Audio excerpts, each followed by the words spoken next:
Greetings and welcome to Maisha Kazini. We are here with Kenyua Gacheche, who is a football developer. He develops programs in youth football. And today we are going to talk about many things related to football, but specifically the World Cup that is currently going on.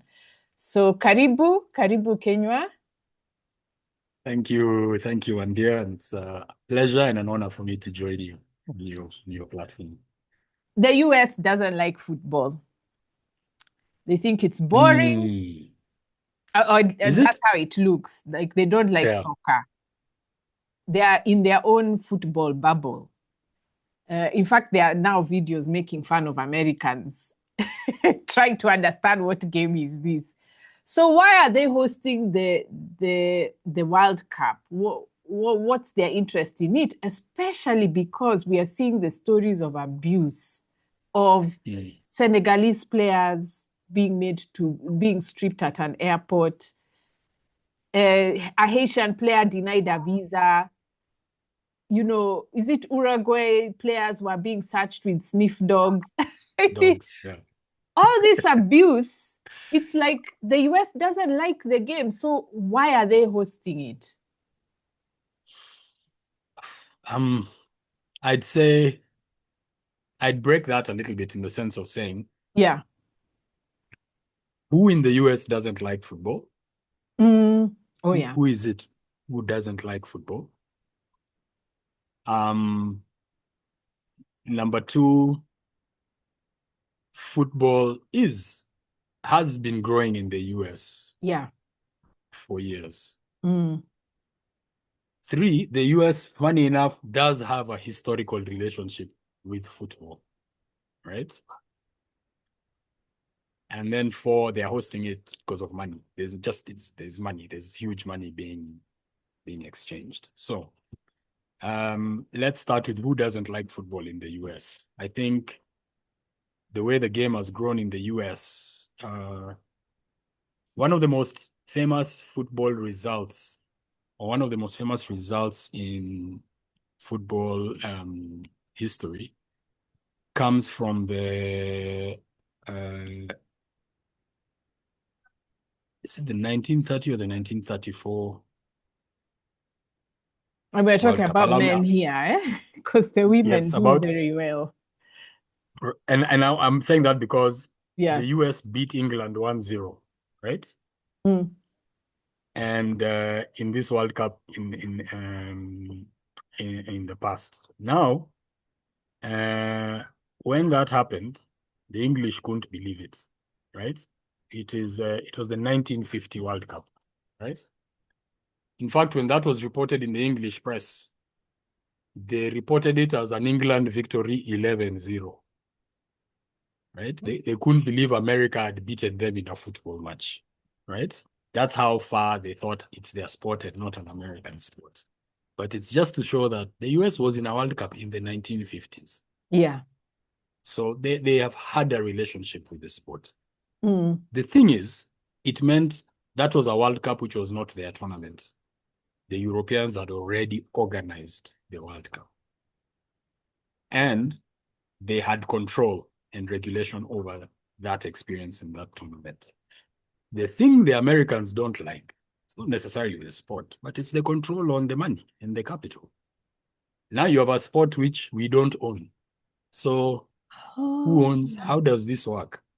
And sport in the US developed in very different ways. Yes. Where football grew as it became a corporate sport quite quickly, but it became a corporate sport with very, very strong community foundations and identity. Sports teams and sports leagues in America are run as companies and as franchises. Mm. That's a very different capital structure of arranging investment of capital into sport. Yeah. So for the Americans, they didn't have the Man Uniteds, the Liverpools, the Arsenals. These were all teams in which the identity of the community was so strong that if the benefactor abandoned the team, the community would come together to be like, how do we sustain the team? They see themselves so much as part of that thing. So sport in America, one, it grew through schools, high schools, universities, and had character building, amateur ethos through schools, high schools, universities. Then professional sports was set up by companies, shareholders who invested in leagues and teams.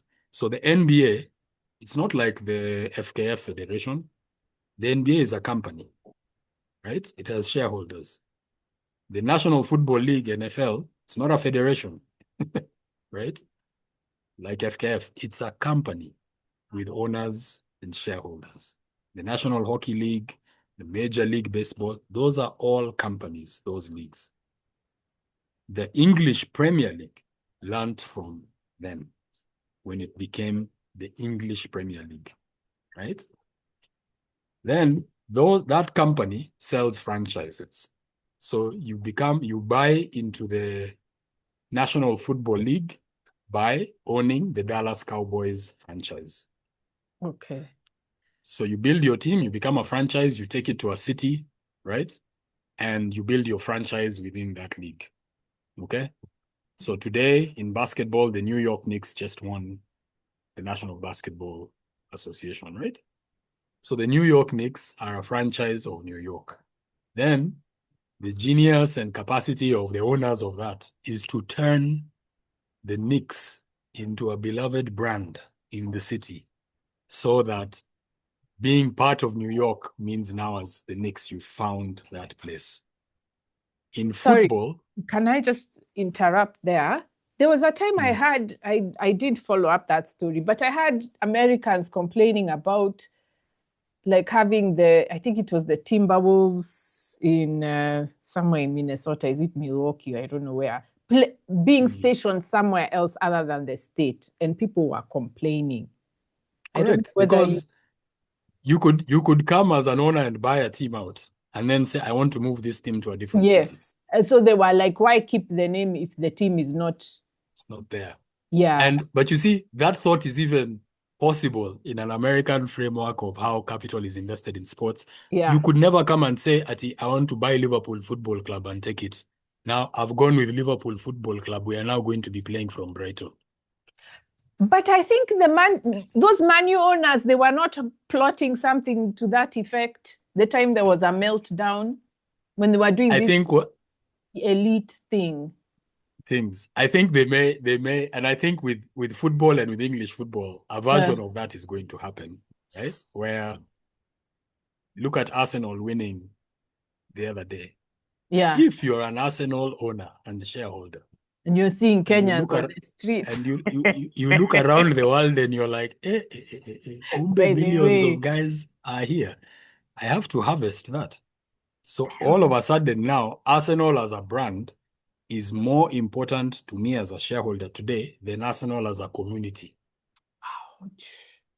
Right? Which was the foundation of the club over the last century. I'm like, Sawa, that's great. I have to keep it for its brand value. But now the club is a global brand. So I must service and capitalize the investment in that. And what you will find is they will then, and remember the owners of Arsenal, for example, also own American sports franchises. Yes, yeah. So to them, that is ingrained. They'll be like, how do I develop the Africa Arsenal franchise? How do I develop the Indonesia African Arsenal franchise? Because here we have got like 10 million guys in Indonesia who follow us. In Africa, I have Kenyans, Ugandans, Nigerians. If I just develop a franchise for Arsenal in Africa and a model where now maybe guys in Africa, there'll be people who are rich enough to pay me a franchise fee. Then they can have a club called Arsenal in their region. And this is how it will be organized and how it will play. That will come simply because they're doing that to the schools. They're doing that. So funny. They're on the same page. And they do. Yeah, they do that to schools. And their entry to football is happening through youth football programs. So you will find every school holiday, Barcelona training camp, Villarreal FC training camp, Southampton FC training camp. And all of a sudden, somebody has paid a certain amount. They'll bring 2 coaches from Arsenal, 2 coaches from Southampton. They'll run a 5-day camp. And you're like, this is how it begins to enter. So now, like you have school franchises, you will just have club franchises will develop as a model. And to the Americans, they are like, that's the way. This other system of yours that grew up in Europe was problematic because it had a community base and foundation. It was structured to grow a pyramid so that you could grow from an amateur level to a social level to professional levels. And then within the professional levels, you could come from 4th, 3rd, 2nd, 1st division. And there was a social value in the fact that the whole pyramid from the bottom to the top is connected in some way. Then you're all part of this structure of the game. Which is European, aristocratic almost, completely. Mindset. And then all they need is a few great stories on the way. One team who manages to come from the bottom through the pyramid to the Leicester, to the top. Leicester, and you're like, there is the story. It's possible that you can make it, right? But the jeopardy on the other side is that if you get it wrong, you can be relegated from the top league to the bottom, to another league. And if you get it wrong, you can keep going down. That makes no sense to American capitalists. Okay, yeah. So sorry, I interrupted. You were supposed to talk about football in America. The US. It's linked to what you just said? Okay. Because to the American framework of sport, they're like, so you're telling me I can invest in a sports team? Yeah. Then if they perform badly and they finish last, they'll drop out of the league and go at it to another league nobody watches. Yeah. And I'm supposed to keep paying for that. Hey, Americans can't understand that one. He's like, what kind of a model is this where my investment is at such risk? Yeah, they wouldn't hear that one. Right? So the way they framed their sports is you have owners of the league. You then sell franchises. So you will invite capitalists to come in and say, buy a franchise for a city. Yeah. Okay.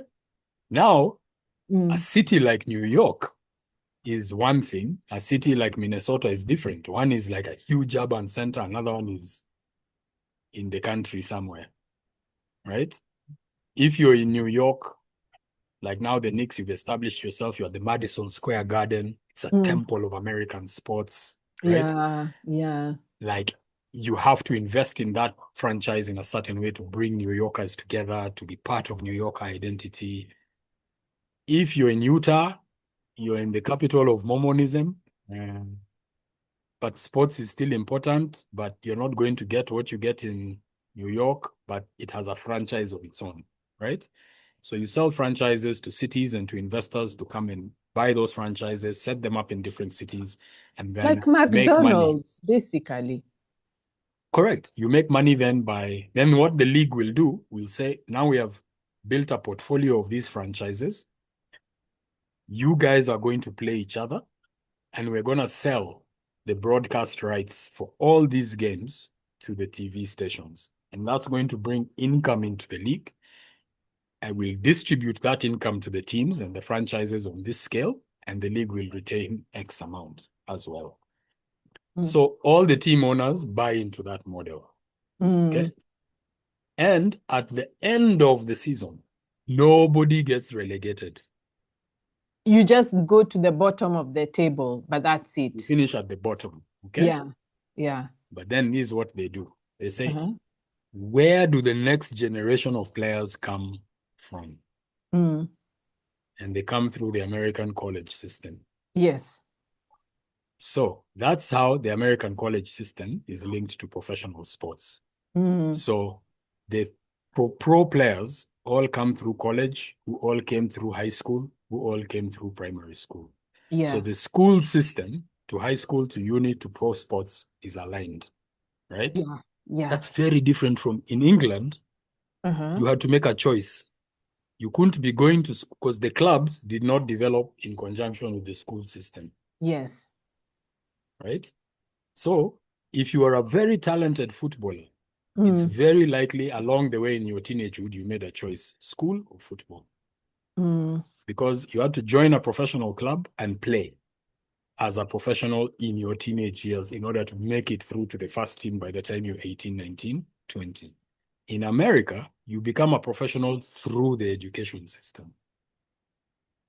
You go to high school. After high school, if you're a great athlete in high school, you'll be recruited by a college with a good program. Yeah. If you do well in the college, you then go into what is called the draft. Yes. For the pros.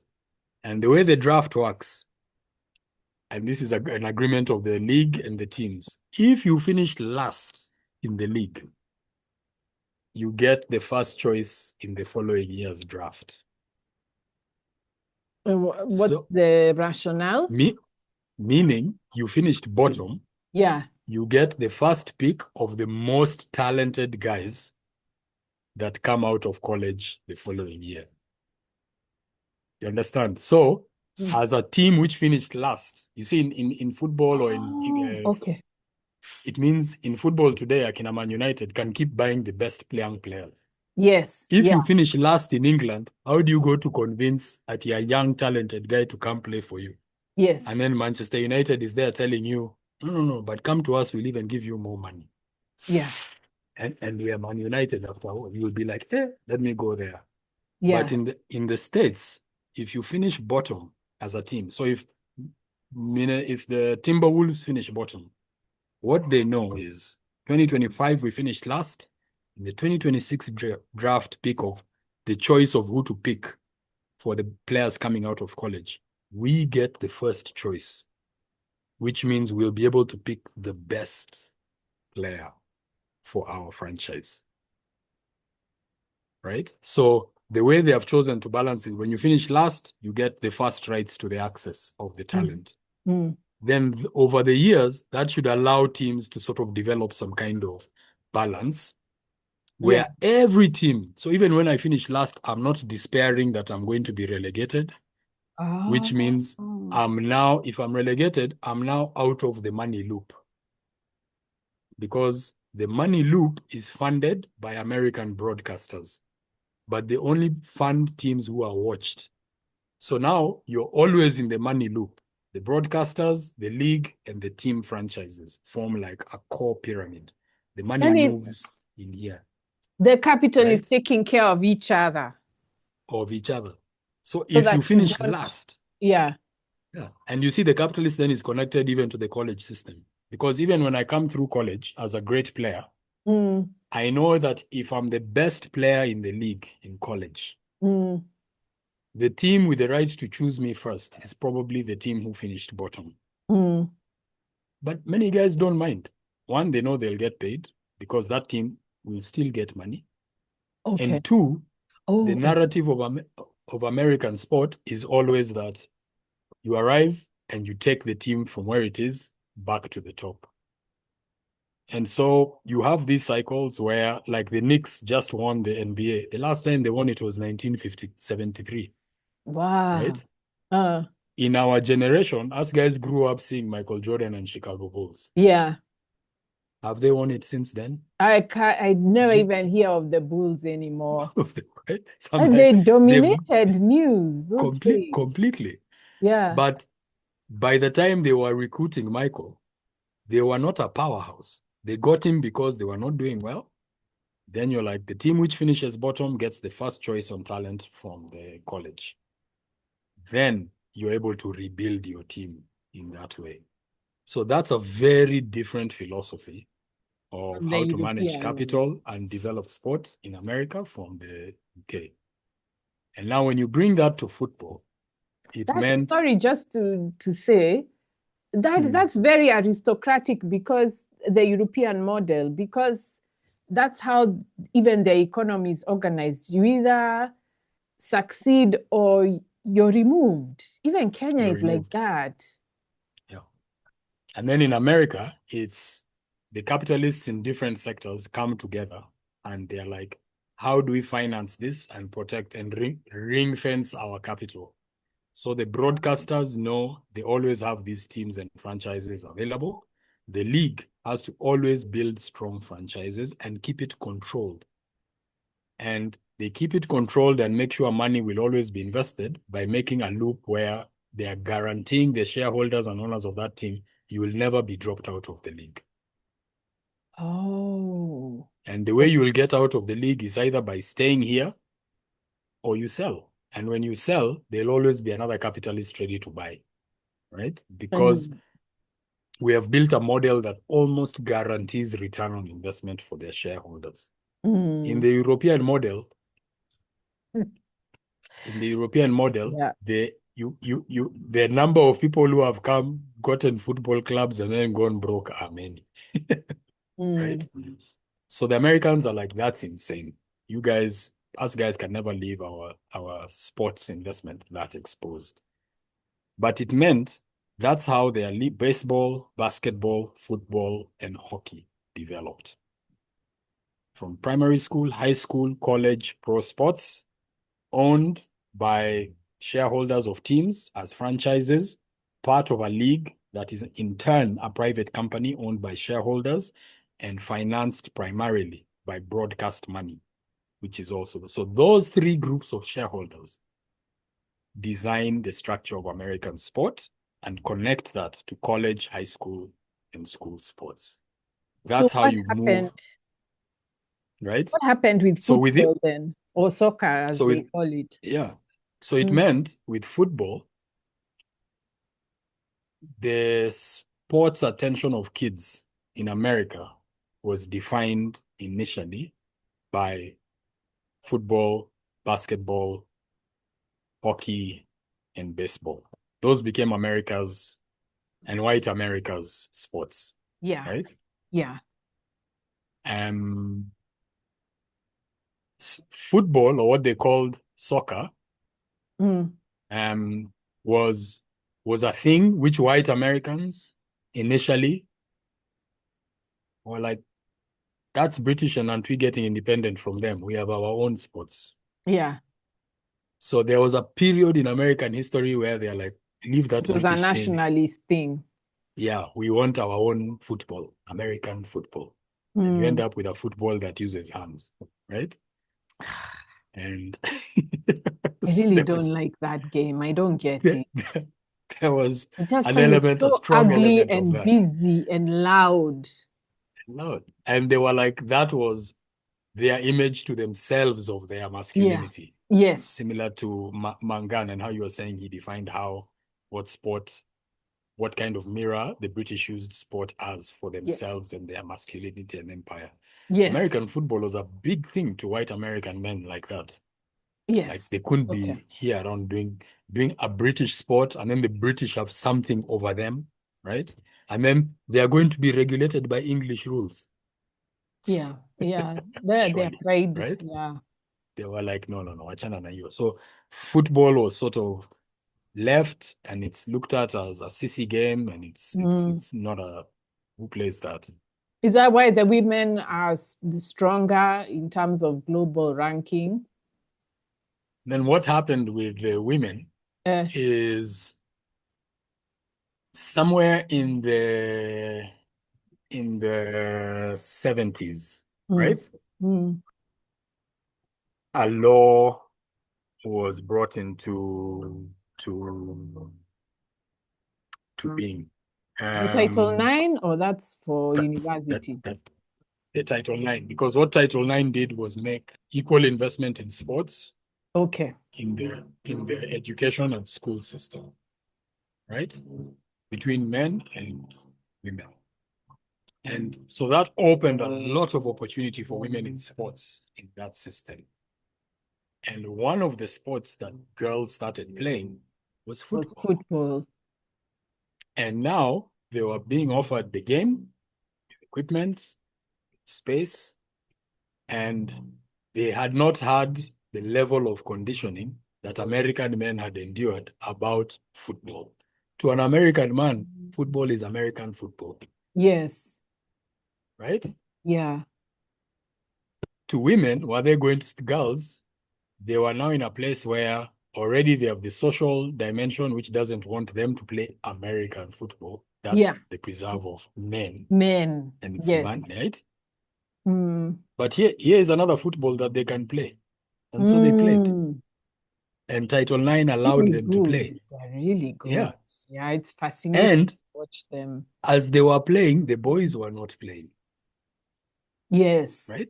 Because as a boy, no college is going to start at investing in a soccer program more than an American football program. And as a boy, what social currency are you going to get in Yeah, you're university? not the football jock of the high You're here school. telling you play for the soccer team. Who cares? Who cares? Who cares, Yeah. right? You don't get those So big jackets and jackets, strut around. Yeah. guys laughing at you. So you're Mm. there, but the girls are not faced with that kind of social pressure. They are freed Yes. to play sports. Mm. Here's a sport they can play. They started playing. Yeah. Conversely, in Europe, the women's game was being starved, Yes. right? It was so bizarre.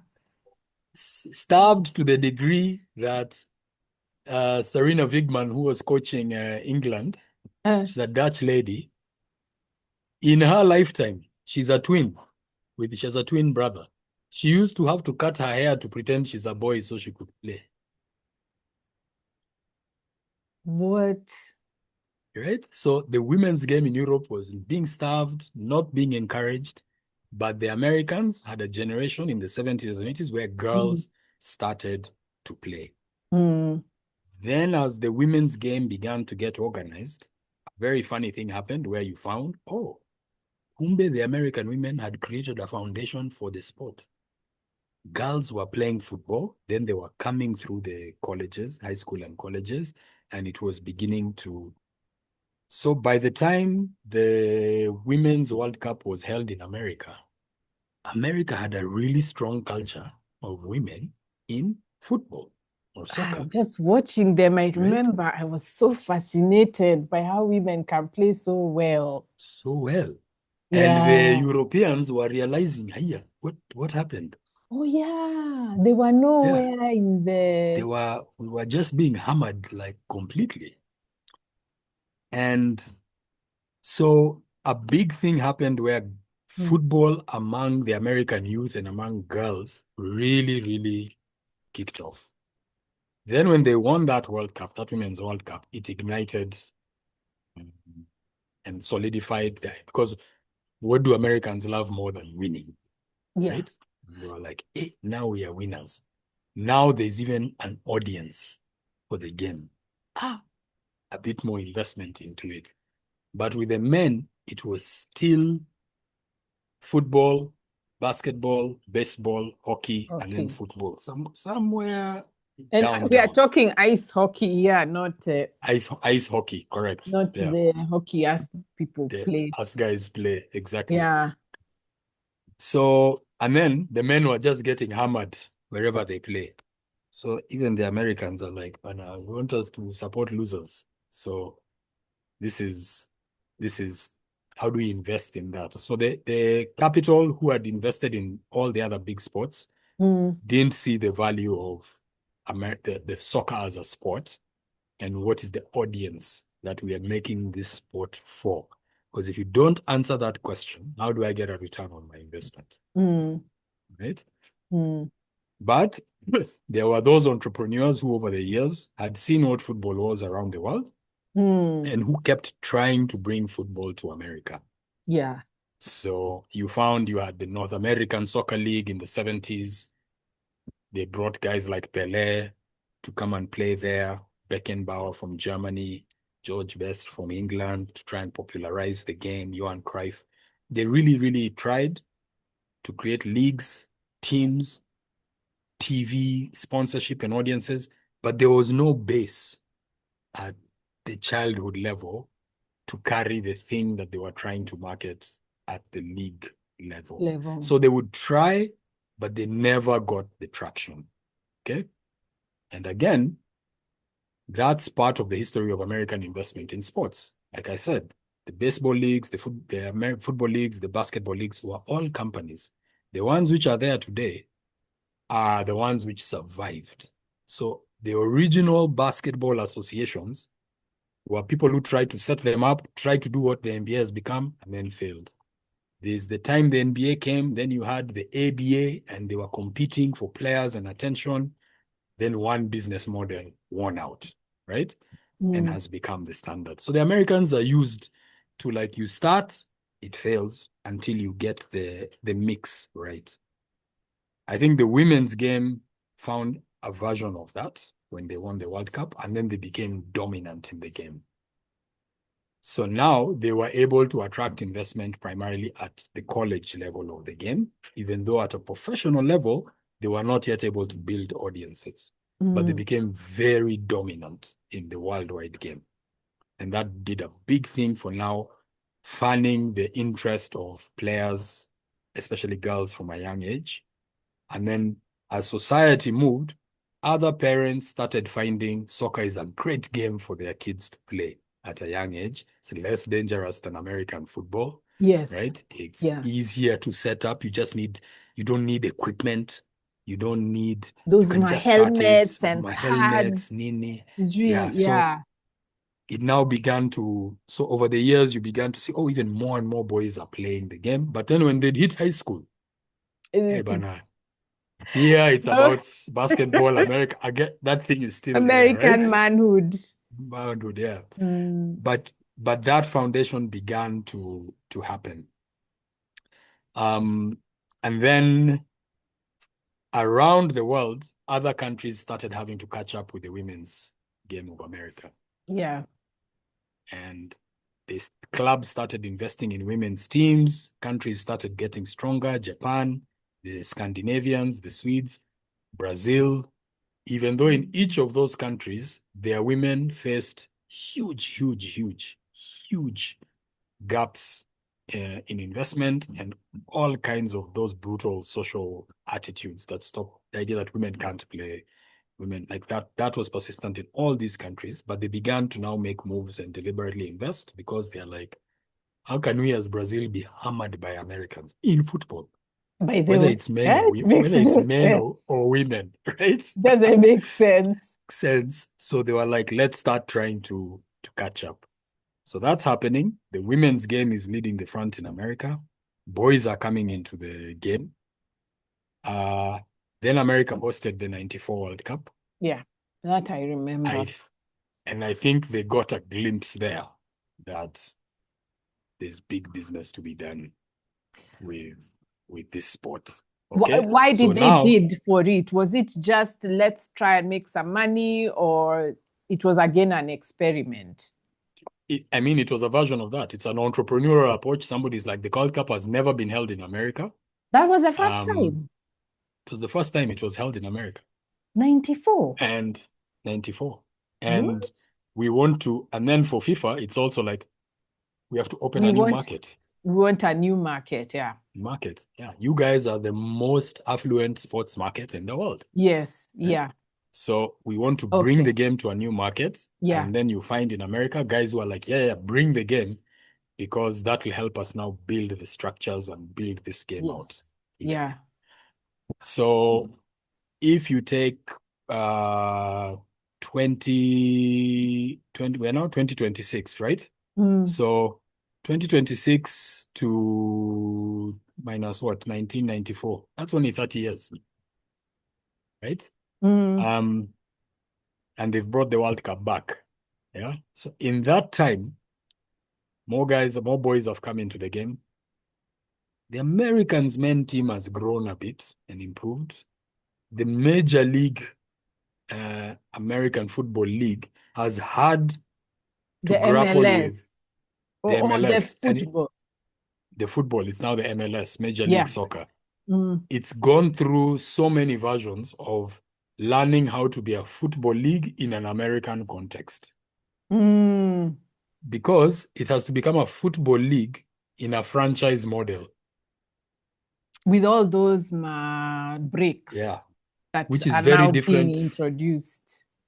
And those breaks now are a function of the American football model, because now you had to buy a franchise team. Then you can imagine you have to buy an American franchise, go to New York, and fight for the attention of New Yorkers. They will choose to come and watch you playing soccer rather than go watch their basketball, football, or baseball team, right? And you have to bring the sport to them in that way. Do all this investment to give the game a profile. But they've been working on this thing, so many guys have invested, lost money. So many teams have come, crashed. The league has had to figure out how to pay players to incentivize them to stay in the league, to do it in such a way that the franchise model is protected and not turn into the European model, right? So they've had to take like over from this. If you take from the 70s to now, that is like half a century of figuring this model out. And then 30 years from the last World Cup to this one to get what is a truly American sports version that works for how they manage and invest capital in sport. And so by the time you are coming to this World Cup, these guys came to FIFA. They did a deal with FIFA and agreed with FIFA. And to FIFA and Infantino, it's very simple. To him, he's like, Americans have the most money in the world. They can spend the most money on the World Cup. We are definitely taking a World Cup there because that's where we are going to harvest the most. It's about time, right? So I've done Russia, I've done Qatar, and I got particular kinds of money from each of those places. One in America, then the next one will be between Morocco, Spain. Is it Morocco, Spain? And Portugal. And Portugal. And then the one after that is Saudi Arabia, right? So with the Americans, it's like, this is the moment to harvest 30 years of the investment since the last World Cup. The game has a foundation. It's big. It has immigrant communities that are bigger than they were 30 years ago.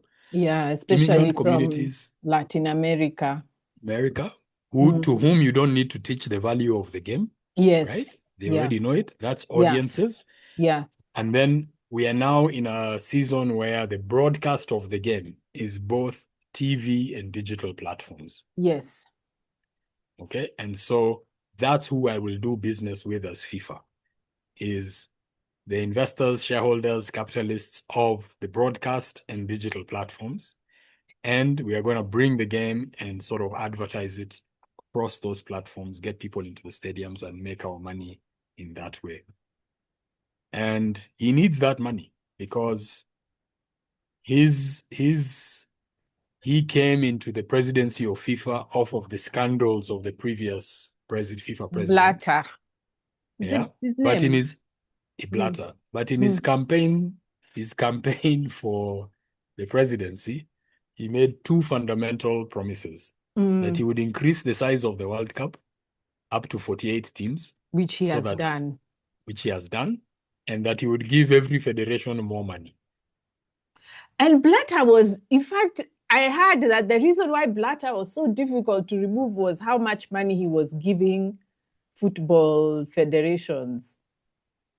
I mean, to show you how effective that is, for Infantino, he's got an election next year in March. Oh, that's very soon. They have 211 member associations in FIFA. More than the UN, he likes to boast, right? At the FIFA Congress that they held about 2 months ago in Canada, he has already secured 115 of those votes.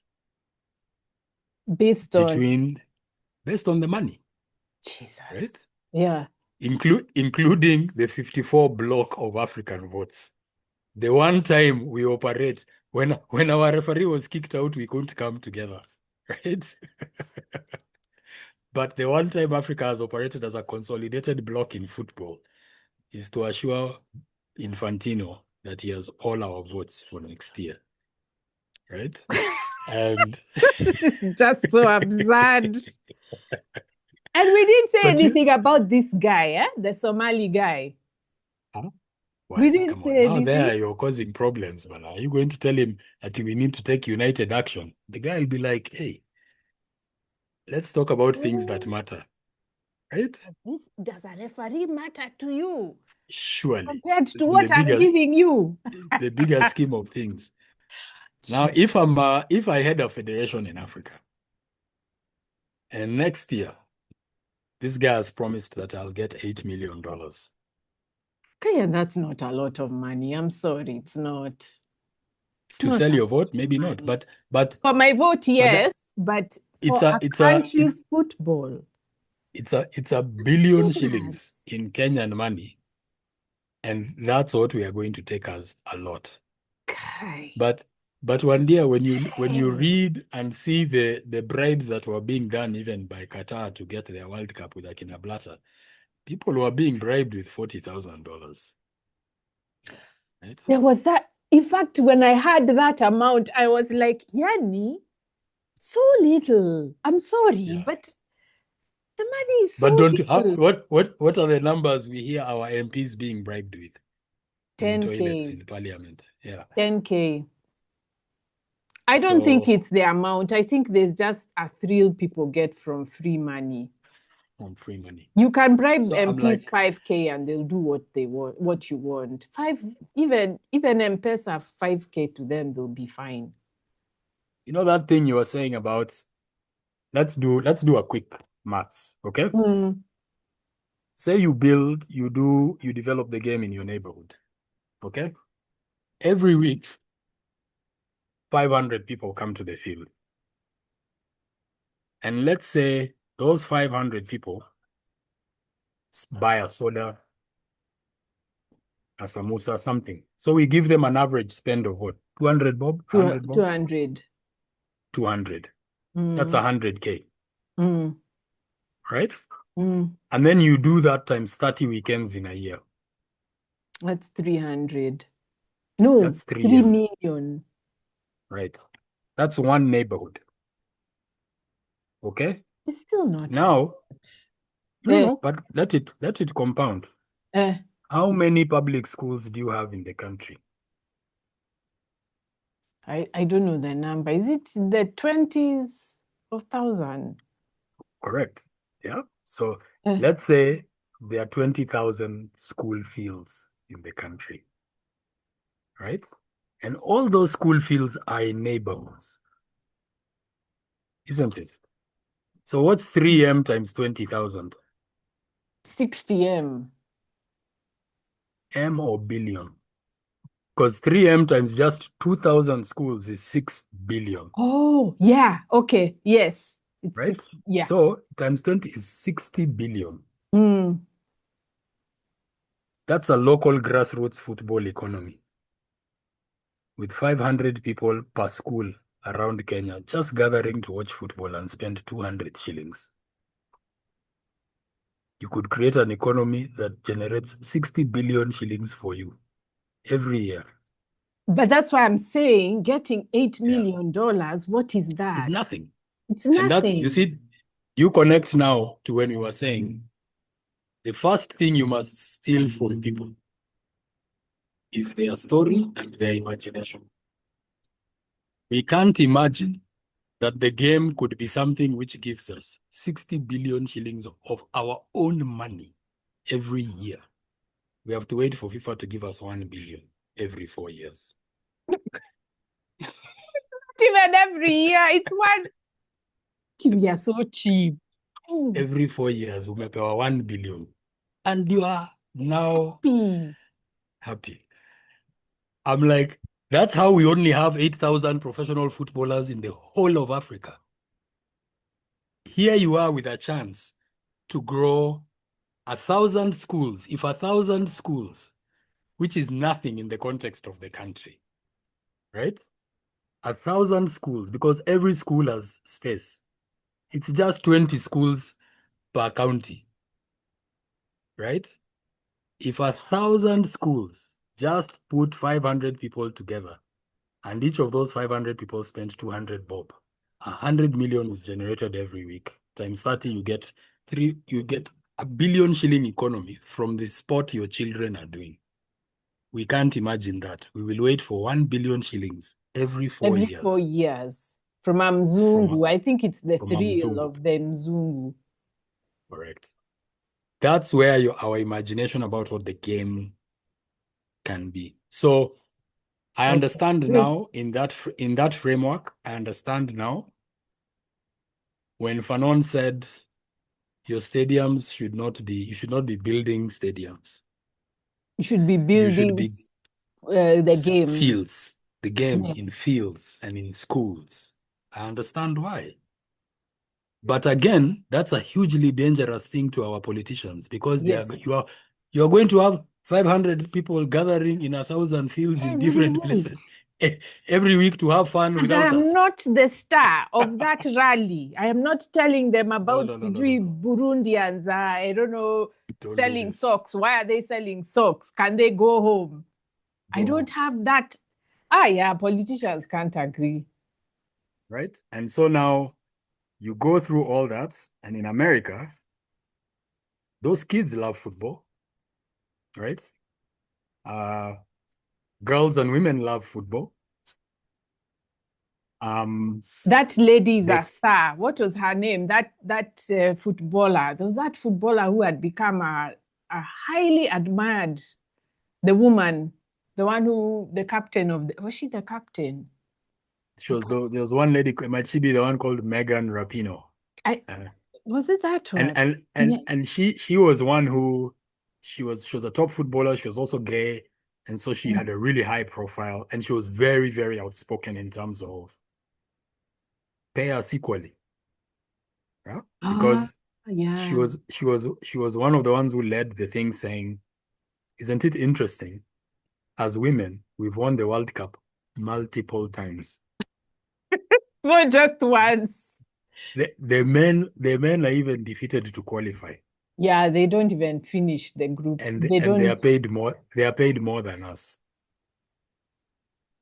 So the women led a huge movement around that. They're like, you have to pay us equally. Right? So they have really been working at finding their place in the game in that way.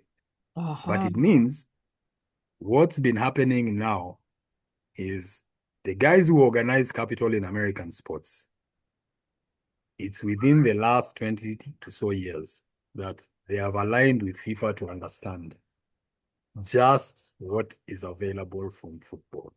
Now they are seeing it. They're like, there's enough within the game in the States as a foundation has come.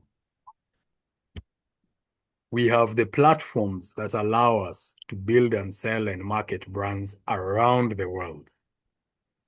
Who was watching Fox News in Kenya? Nobody. But we'll follow on YouTube, right? I can follow all the games on Insta. I can be part of conversations on Twitter. So now my primary mode of consumption of football is no longer European broadcasts. It's American digital platforms. Oh, okay, of course. How are we watching this World Cup? We are watching it partly on TV, but primarily on YouTube, IG, Twitter, TikTok. We are all on American platforms consuming the sport. So they have managed to position themselves right at the point where we must consume through them. Like, don't joke with these guys. Hey, they're crafty. Wow. Right? And now, in that 94 World Cup, it was a point of incredible laughter to the Europeans and especially the English when the Americans proposed to them 2 halves of 45 minutes. That's too much time without ads. How do you guys do this business? See, we structure the game for just this World Cup in 4 quarters, right? So that that's how we do sport here. And the football world was able to laugh at them and be like, oh, these dumb Americans, right? Lo and behold. It has happened. It has happened. Yeah. Last year in the Club World Cup that Infantino took there, they tested it out. And this year in the World Cup, it's a rule. And they're like, just call it a hydration break. Okay? And they've put the bots to hound us those of us who are questioning it, there are enough bots who come to your handle telling you, oh, it's because the summer is very hot. I'm like, what nonsense is that? People played in Qatar the other day. Let me tell This you, was about heat. Why didn't they do this in Qatar? not only that, in '94, when that World Cup was in America, it was hot, and American summers are very humid. But there was a very interesting thing that happened in that World Cup. Yeah. There was a big quarrel between Maradona, leading some players, and FIFA, because he asked them, why have you scheduled these games at midday in Dallas? Whose bright idea is this, right? Yeah. And the reason for that timing is it's prime time for European TV audiences. Oh. Yeah. Who pays FIFA the money for the World Cup? Europe. It's TV audience, the TV guys, because they pay FIFA so that they then screen the World Cup and sell the advertising. Mm. Who was paying the big money? Who was the big advertising audience? It was Europe. And at what time would the TV guys need the European audiences to watch? They can't screen it. If you play in America in the evening when it's cool, which as a player is better for you because then you can give your best. Yeah. What time is that in Europe? It's going to be in the early morning. Who's going to wake up to watch games? Nobody. Then our revenue, we can't sell ad revenues at that time. We sell ad revenue in the evening after work. So in America, it has to be at noon. It has to be at noon. The sun is... So Akina Maradona were like, you're here making us play these games at the hottest possible point of the day. Who actually delivers the value in this tournament? Is it you guys or us players? The players. Isn't this a conversation between workers and capital? Yeah. Asking who creates the value. And there's a very famous thing where he called the FIFA guys and he told them, me, don't talk to me until I see you guys putting on a pair of shorts to come and play at midday. Then you'll tell us anything. But we are the ones providing the value. I can guarantee you, if you put this thing in the evening, we'll provide such good value people will wake up to. And that was his point. And when you think about that, remember that story I told you in the beginning? We do in Africa. That's what we do. We wake up at 2. Yeah. And you'll watch. That's how deep our touch. Yeah. And to see to a guy like Maradona, remember that story I told you after the 1978 World Cup? He was so talented. The coach of the men's team resigned after winning the World Cup to come and coach the youth team, to take them to a tournament in Japan. And all over, imagine by the time you're playing in Japan, what time guys in Argentina are watching. They stayed up to watch. They woke up. Yeah. So to Maradona, it's like people will follow the game. If we give them the best that we can give, and that's what the World Cup is for, people will watch. But FIFA are like, apana, this is how TV audience has determined how the game. So the tournament has always been organized by the interests of broadcast capital in Europe. Now it is being organized by broadcast capital in Europe, broadcast capital in America, and broadcast in the digital sphere. It's being organized by betting capital. Oh, yeah. Right? And it's being organized by gaming in the digital sphere, because gaming is huge and growing and is going to be bigger in the younger generations than it ever was for us. So that means ad breaks need to be built into the game, because we are no longer operating with units of attention that are 45 minutes long. Okay, what is that? What are you saying to a person my age? The way me, I'm always struggling to keep my students' attention for 20 minutes. Now you're telling me this is where we are going. This is where we are going. What is a 90-minute game in an attention economy of 90 seconds? It's torture. It's torture. Yeah. Who is going to? You asked me when I was a kid, you used to watch games. Imagine, yeah. We used to watch the whole game if you could. In fact, highlights were distinctively unsatisfactory. You By wanted the the way, whole we game. didn't like highlights. Yeah. I never liked them. You wanted the whole thing. Yeah. Yeah. Who wants a whole game now? Even when I watch, how do I watch football today? I have a TV on. I am on WhatsApp. I'm on Twitter following certain threads and comments, and I have reels on IG. My attention has been split in at least four different directions. And if I'm with friends, we're having a conversation. So Yes.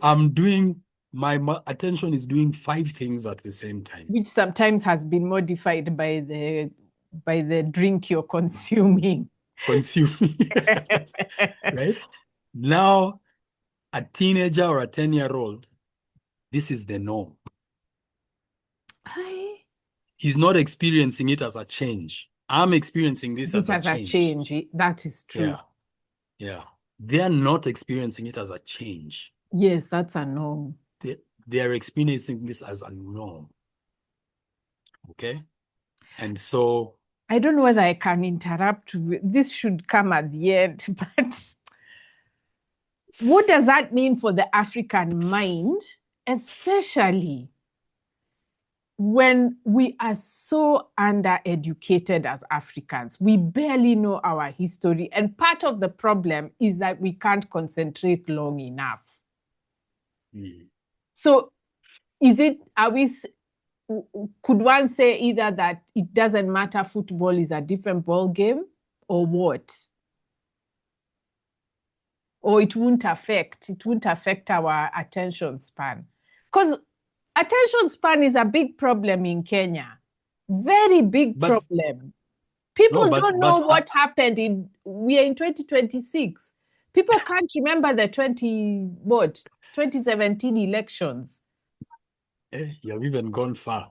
And I've gone far. People can't even remember 2022. That's really serious.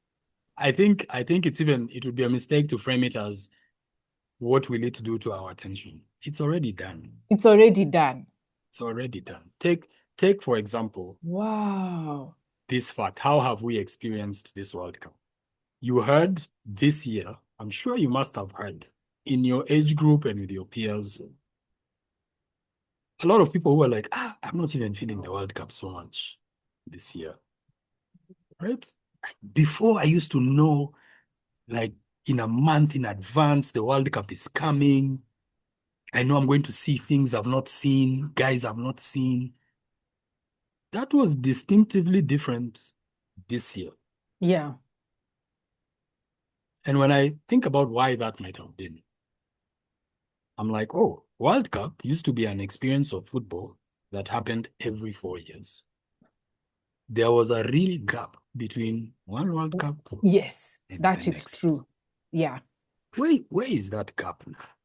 It's not there because Arsenal had people in the streets the other day. It was just the other day. Meaning, there is no gap in the football calendar. Wow. Yeah? Yes. There is no time you have a break in your attention from the game.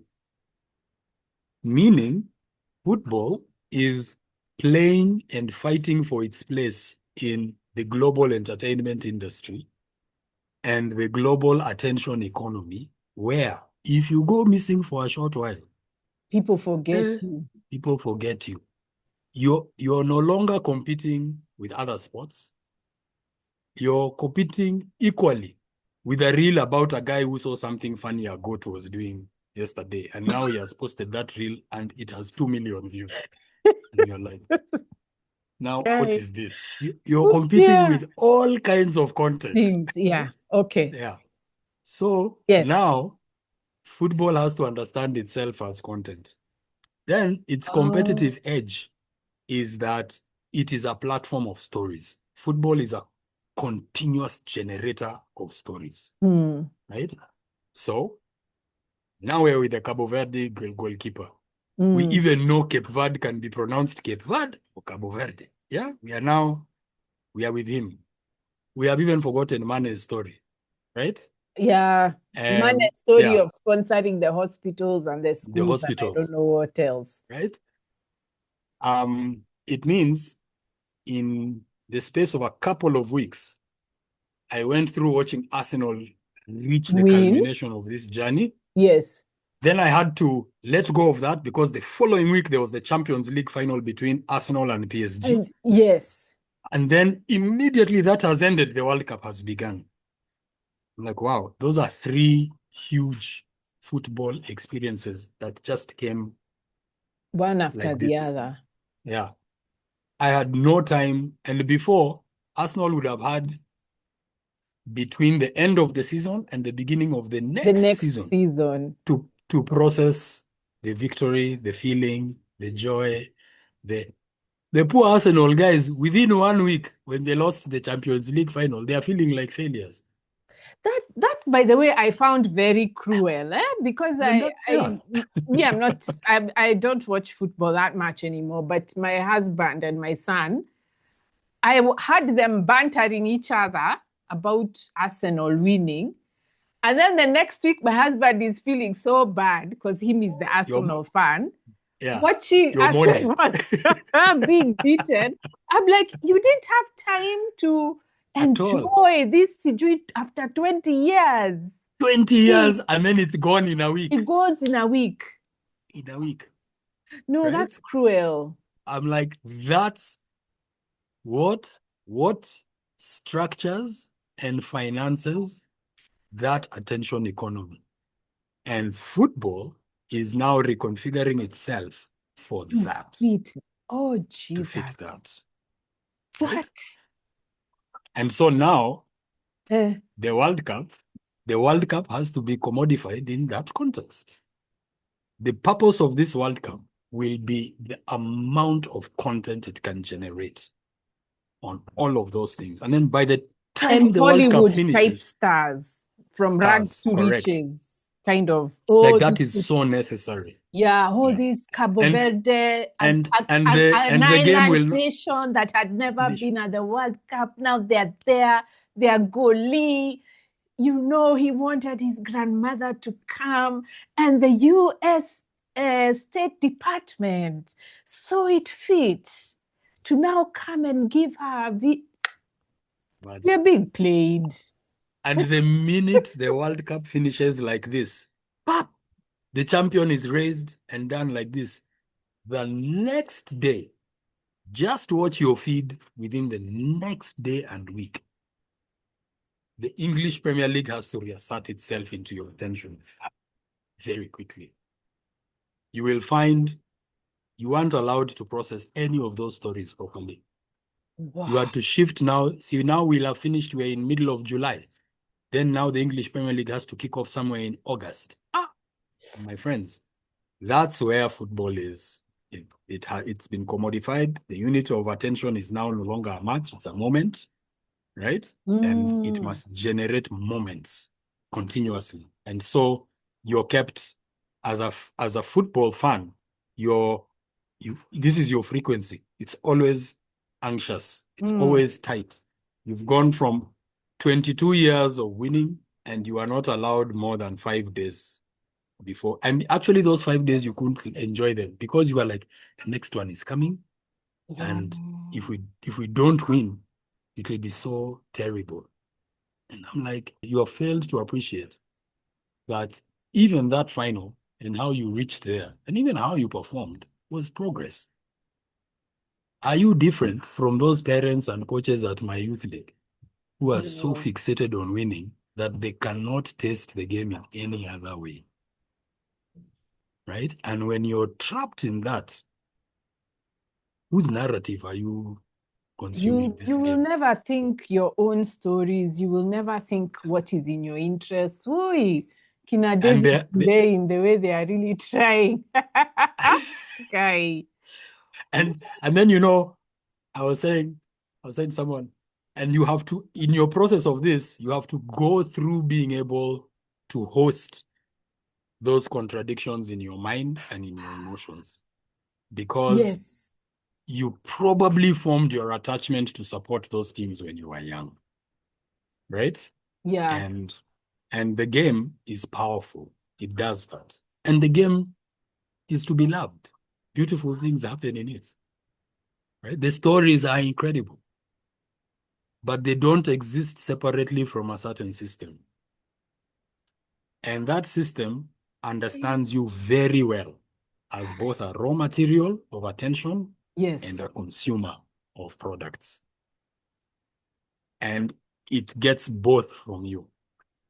And so you have to be able to, on one side, love the game, but also be aware of what you're looking at. And so this is not unique to Arsenal. It applies to other football teams and other football fans. That question that I am Arsenal, we are the Gunners. Which guns? Which guns are those? Yeah. That cannon on the badge, yeah. That cannon was made for what? By who and for what? You think it was made to be fired off at the beginning of football matches? Yeah. Those guns were guns of empire. Arsenal, actually, the word itself is about weapons. It's about weapons. What were those weapons for? So here you are saying the gunners. Just think of how insidious and deep that is, right? You have an identity with the weapons that colonized you. Football is incredibly powerful at doing things like that. And that is why, for me, I couldn't watch this year. I just couldn't bring myself to watch, knowing what is going on in Gaza and what is going on in Iran. I just said, you know what? I can't sit at Nini knowing where this game is being played and I'm switching off that other side of me. I just said, of yourself. yeah, I just said, let it stay. I can watch football another day, but not this time. I just can't. Hey. Yeah. But you see, for Some me as a Pan-Africanist, this is what I'm finding disturbing. What we are absorbing subconsciously through this game. And if our concentration span is being cut up like that, where do I get Kenyans to actually think about these things? They can't, because their minds are being trained to find 15 minutes too much. Too much, correct.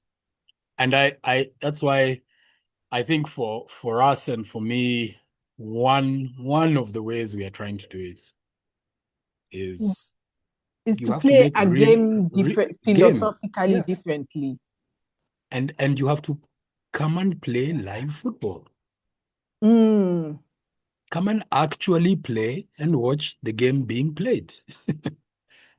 Yeah. So there are those people who try to say, at least go and watch Kenyan Premier League teams. Yeah. At least go watch some local football.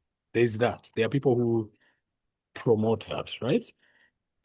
And you have people who say, yeah, I'm actually a subscribed member of Gor Mahia and I go for games and I'm invested in how the team does. And I follow the team at games. I follow the politics of the games of the club. Like I'm invested in that thing. When Arsenal had their parade, Gor Mahia also won the league for the 22nd time, and they also had a parade. That is actually, in a sense, more real, if you want, right? There's at least something more grounded because they're like, at least that's your present reality. Yes. There may be many other things we complain about the game and local teams, but at the end of the day, at least I have an allegiance to a thing which is here and it's mine, and I have a membership. And I might not agree with what these guys are doing, but it's our guys. And Kenya is a place that starves you of joy so much. Oh, it's You terrible. will even take it. You will even take it from the Ghanas. Yeah, from your colonizers. Yeah. From your colonizer. If it is handed out, you will do that. Because Okay? the rest, I mean, like the other day we were reading, somebody was saying how young men are being arrested by cops because of their hair. Their hair. And you can't even enjoy your own hair. Imagine. Imagine. And so now you're like, come, how do you recreate spaces where you can come and do such basic things that sometimes it almost feels embarrassing Yes. or almost like an imposter that we have to do this. And you're like, no, it's this basic. Just come for 1 to 2 hours and watch children play. Yeah. And then let's have conversations around the field about life, about how to improve that play, about why is it we can't improve this? Why has that grass not been cut? Because, like I said, wherever you are in Kenya, whatever conversation you're in, we're just a word away or a sentence away from a front line. Yeah. Yes. Yeah. Yeah. I even tell people wherever 2 or 3 Kenyans are gathered, the state will be there. Will be Will there. be there. And when Sankara said, you want me to tell you about imperialism? Yeah. It's on your plate. Your plate. Yeah. It's at your kid's school field. It's in your kid's classroom. It's in your idea of how you think about sport. Right? So when we find ourselves talking real things about how kids play sport, whether we name it or not, we are talking about the fact that we are in an extractive reality that is defunding schools, making sport and play unnecessary, right? And making it that hard that we are now basically doing the state's job of investing in how our children should play. But that's also a real reality. And if you're waiting for the state of Kenya to prioritize your child's play. No, they won't. They don't even like children. Like you are telling me, children don't vote, so they don't care. They don't The vote, politicians don't care. So, okay. I'm like, that's where to me you find some calmness. Yes. And a redefinition of what's important and what is big, because we love big things, big spectacle. Yeah. But one day, whenever, and I've felt that, and I'm sure many people have felt that in Kenya, like, I'm just doing my small thing. Let me just do the small thing that I can do. And man, we always say that with a real tone of exasperation and frustration and despair. Then I just remind guys that, and remind myself that is a seed a small thing? I mean, size-wise, yes. yes. And yeah, but it yes isn't. and no. Yeah, it's not a small thing. There's no big tree that was once that was never a seed. Yeah. None. I was shown the mustard seed. Hey, it's so tiny. None. And I think that's what Chekante Diop was pointing out. Ah, yes. Yeah. Don't diminish the seeds you're planting. Don't do that. The change, for example, in the Kenya Football Federation can't come from one election to the other. No. It can't. From 1960 to date, we have had 18 presidents of the Kenya Football Federation. And in the same time, we have had 14 caretaker committees. 14! We have had no single youth football development project that has sustained as a thread across any of those administrations. Is that about to change? No. No, that's a pattern. No, That's that's a structure. That's a structure. Yeah. So why work hoping that that structure is going to yield something it has been doing very proficiently for 60 years? Yes. Yeah. Right. I'm like, no, I see what it is.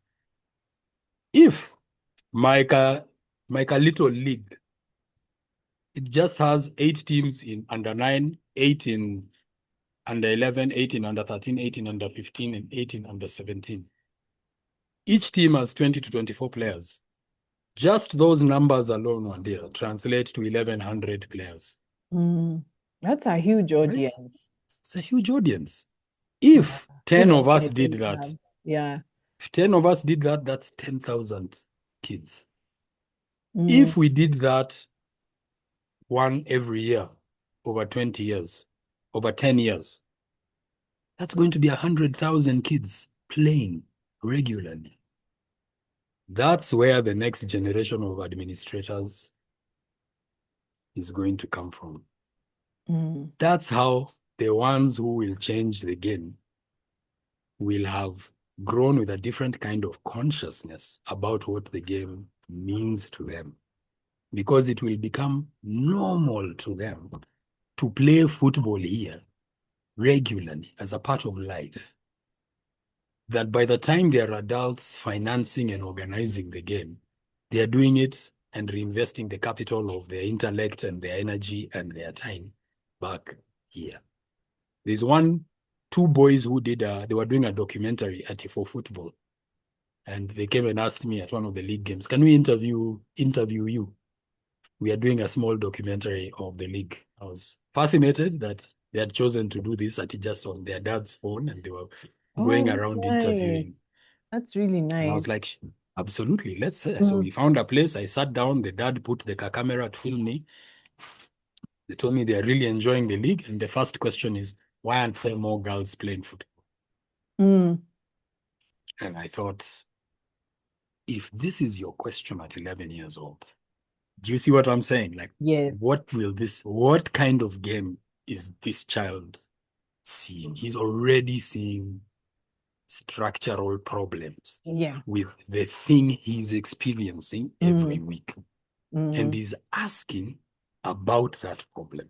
Mm. And now, if you give him a chance for that to grow, what change do you think he's going to make Big, big change. He'll in have the more game years to build up on on that? that knowledge. Correct. And if I continue not creating opportunities for girls, by 15, what kind of question will he ask me? Mm. He'll be like, whatever the problem is, you're part of it. Mm. Because he'll be like, I've been playing football in your system for 5 to 10 years, and I still do the same way there were no girls at the beginning. There are There's still still no no girls girls. now, right? And I'm like, yep, don't diminish the seeds you're planting. There is no other way we outgrow the lack of consciousness. Yeah. Yeah. Yeah, Actually, that's yeah, really something I have to remember, that the consciousness has to grow into people. It's not something that people click. yeah. Anyway, I want us to go back and then finish off at this point, but to go back to the global system, the way the economy is being structured. And I don't know whether we've mentioned the statistics you are saying about the number of professional players and the stories that are being told. What does that mean for development of African football? Oof, I don't think the African game, I think, can't develop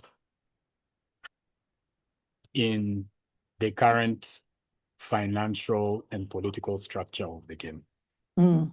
I think its option to develop, it has to develop. We will develop as minds. That's the only way.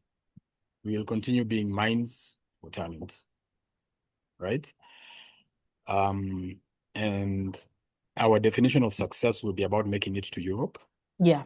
making it to where the big money in the game is, and the big money is in that game because that's where the audiences that are being marketed to are. And remember, when we say that, what do I mean? I mean, in Europe, why is football big? It's big because it provides this entertainment to people on a weekly basis. Then they have been able to broadcast this entertainment to millions of people at the same time. Then they sell that. They sell that attention to advertisers. So the advertisers pay money to the broadcasters, who pay money to the leagues, who pay money to the teams, who pay money to the players. Mm-hmm. and that's how the talent gets paid. Mhm. Okay? So even when we see a player being paid millions of pounds, it's a lot of money. But the interesting question is, how much money does the guy who pay you those millions make to be able They're to pay making you much, that? much more. Yeah. So wouldn't the development of the game in Africa for Africans mean we are paying our guys money from our own money in a way that, and how do we create a system where that's what Yes. we get, right? Mm.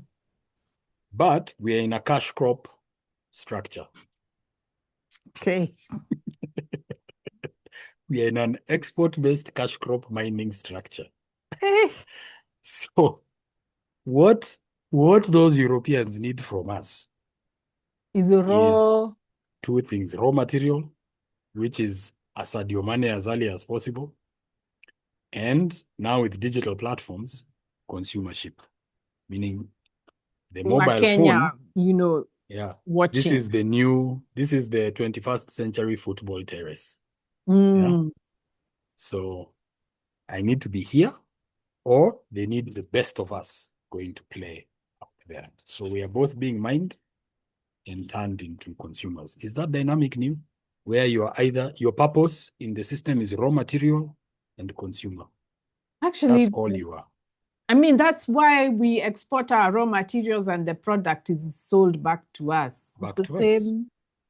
It's the same dynamic. Yeah. Okay. And then it will consolidate in Europe. So the biggest brands in Europe, football brands, who, as I told you, have now been discovered by American private equity, betting capital, and the sovereign funds of Arab countries.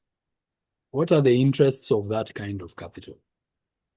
It's its own capital. It's return on its own capital, not you and your independence and your joy and your And your kids production having fun. and your kids having fun. Like, No. come on. Yeah. Kids can also work in mines, surely, right? Yes, and they do. And they do, right? Yeah. Why would that be bothering them, right? Yeah. So those guys are defining the game in that way. So what you're going to find is football super brands. That will be the Madrids, Barcelonas, Liverpool, Arsenals, Manus, those guys. Then you will find a next level of team, who are teams like Benfica from Portugal, Porto from Portugal, right? Who, they say, we are never going to be as big as those guys. But you know what we can do? Us guys still have pipelines. In the continent. Because in Europe right now, it's saturated.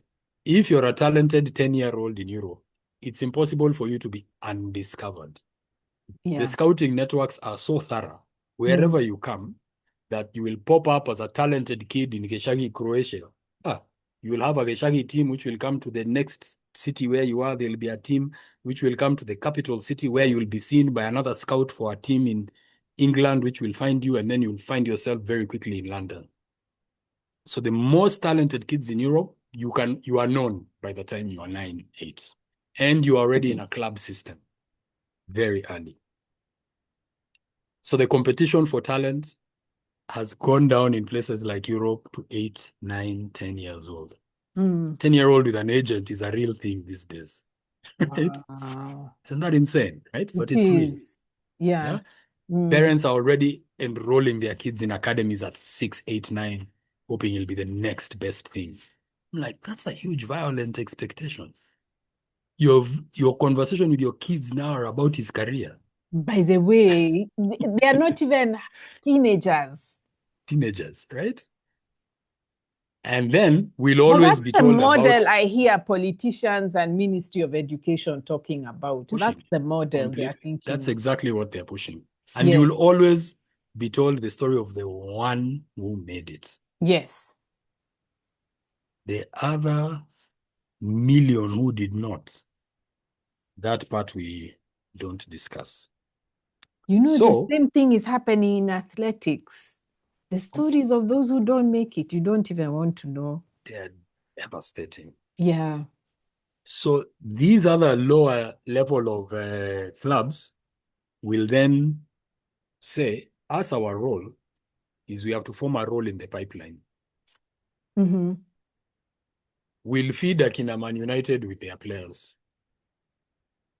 But if I'm Benfica, my return on investment will be what? It can't be based on winning the big tournament. Yeah. Yeah. I may get once in a while, every 10 to 15 years, fortune may come together in such a way that I end up with a generation of players who for 2 years are so good that they are able to take me and win a championship in Europe. But then, as soon as we do that, all the players will be bought by the big teams. Yes. So that will By happen. the way the tech once. sector works. Yeah, exactly. It's exactly like that. So it'll happen once in a while. But my year-to-year revenue, what I must do is develop proficiency at identifying talent, finding the gems, polishing them in my Portuguese league, or my Greek league, or my Belgian league, and then selling them off to the richer leagues. So if I get 3 Africans, and like now take last year, Liverpool bought a guy. A few years ago, Liverpool bought a guy from Benfica called Darwin Núñez. I think paid 80 million for that guy. $80 million. That's If good you can money. get good money, imagine now if the club who gets him bought him for like $4 million. You invest in him a little bit, then you sell him for that price. Hey, Or that better language still, is a bit yeah, that language better of buying still, and selling is just grating my ears. Ati, but what's it's his how it name? was. Let me Darwin, uh, like uh, Charles Darwin, Núñez, Nunez. he's Right? from Uruguay, I'm seeing. Yes, yeah. So you see, get him from Uruguay, they brought him to Portugal, then Portugal, the Portuguese team sold him on to Liverpool. So they'll position themselves as brokers, right? So what they will do is extend tentacles into the continent. You then find Africans here who can set up African football academies. And what we do is we bring together many players. Then from those players, you find the special ones. Then I send those special ones to the scouts, for example, of these Portuguese teams. And it could be Moldova, it could be Greece, it could be any. Then they find of those 3 or 4, the one who makes it through, and then he's bought by some team who maybe pays $2 to $3 million. Of that 2 to 3 million, let's say I get $500,000 in Kenya. Isn't that big money for me? But like So, I was saying, the thing yeah, we call a lot of money is not a lot of money in the a lot of scheme of money. things. Hey, half a Then million, that's not a lot that's of money. that same player, that Portuguese team makes him and Uh, then sells him on for $20 million. but that's what I'm saying. Why are we Yeah, accepting half a million? right? Why is the limit of our imagination half a million? And I'm not talking about the numbers necessarily. Because I think to go beyond that, Uh, for our imagination to extend beyond that, that doesn't come one day without certain work. Intellectual work. It doesn't Yeah, happen which without which certain work. Kenyans don't do. Yeah. And that work will involve us saying, for me to get more than $500,000, who will pay him more? Because they'll tell you, but it's only Muzungus who can pay you this money. Meaning, I'm saying to you, it's not that we don't have money, but it means the money we have, what are you doing with it? The Paying people who have the bills. money and the capital in our country and who control it, which brings you back inevitably to the politics of football. What are you doing with the money? Why are you so set that that $20 million for an African player can only be paid by Mzungus? It means we don't want to invest in our art, in our On our sport, own in our people. kids, in our play. We don't want to do that. And you don't want to have the imagination to make that kind of investment because that does not have a quick return on investment. It has a crucial return, but You want the $500,000 today now. Yeah. With minimal work, which is again a very aristocratic British way of yes. thinking, right? And But you're when being you think told, of it, even Ogada says about industry, if you want to manufacture something, Kenya will give you a headache. They will make your life a living hell. You will work for years and years trying to get the licenses, which will not come. But you decide you want to have a shop to import and sell the same product. You'll get your license if in a week. I'm sure if I go, for example, maybe I go to a governor in Nyeri and I tell him, hey, I have 20 acres of land. I want to dedicate my land to the cultivation of sports experiences for kids. And I need some help to finance some land clearing. And man, unless we are like very good friends. He won't But hear. He won't understand what you're saying. if I go and say Eh, I want to donate 20 acres of land, see you ongea with Treasury and Mukubo over there, we build a stadium. Now we can extract hundreds of millions of shillings. Right? That's the work we can extract. The wines and spirits is extractive. That bringing in, because I can bring in and sell, I'm just trading. And I can also counterfeit, I can do many things. It's extractive. Now I've gone and given him, yeah, but now but to do the programs is manufacturing. Because I'm saying we have to invest in the kids for years in order to produce good human beings who play football and who are conscious about how they function in the world. That's manufacturing, it's work. And as we have decided, we don't want that maturity. Because when you look at the maturity of an economy, for example, in society, the way Ogada is describing, you can be a trading economy. I buy this, I then sell it to you, and I tell you I've put a markup because I had to go and collect it, pay for it, bring it to you, and sell it to you. Sindio, fine. After I've sold enough of this, I'll then say, but this guy where I'm buying this, how does he make these things? Kumbe, there are machines to make these things. So I take my money, I invest to go and buy the machine to make this. Now I'm manufacturing. Isn't that a maturing? yes. Now I'm making the thing and I'm selling it to you. I've gone from being a trader to being a manufacturer. And I'm selling it to you, right? At some point, when you've grown the market of the things you're making, that now the market is looking for these things so much, it means others will be looking to make the things that the market is asking for. I can then graduate and say, oh, now that others are looking for these things, let me invest to become a manufacturer of these things, which make things. Now I'm an economy that makes machines, which makes things that people buy. Yeah. That's another depth of maturity of your manufacturing and the industry of your economy. Everything our government and our state does stops this from happening. Yeah. And which means its expression in sport is that you should, and by the time you're reaching here, you're producing things that you're consuming, which would mean its expression in football is we would be producing players that we watch. Not on TV, but here every day. We go to the stadium. We go to the stadium every week to watch those guys. And we've produced that as a thing we consume. That to me would be the definition of maturing and success in football. That we've produced a game that we go to consume ourselves, what we've produced. Right now, we want to be the guys who can trade one or two these things and consume what the English produce and market to us.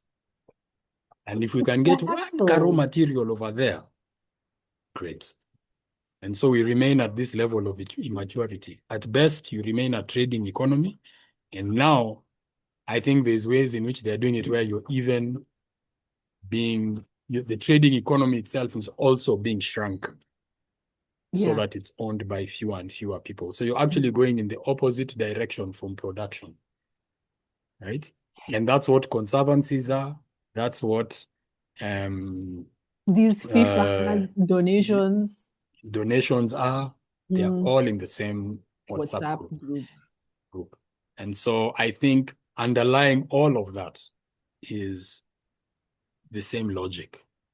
And that means once you recognize that logic, you'll see it at play in football, in manufacturing, in agriculture, in education, even education. That's what CBC is. What's happening? So I don't know if I'd mentioned this to you, for example, in agriculture, it has one of its most brutal expressions in something called ASTGS, Africa, the Agriculture Sector Transformation, the Agriculture Sector Growth and Transformation Strategy. That's the strategy of the Ministry of Agriculture that is running from 2019 to 2029. We're right in the middle of it. In that policy document, it says, how do you define transformation? And what are the signs that transformation is happening? And it gives 4 things, among which it says, number 1 is we want to see increased mechanization in the field of agriculture, right? And the use of machinery and stuff like that. And the development of farmers as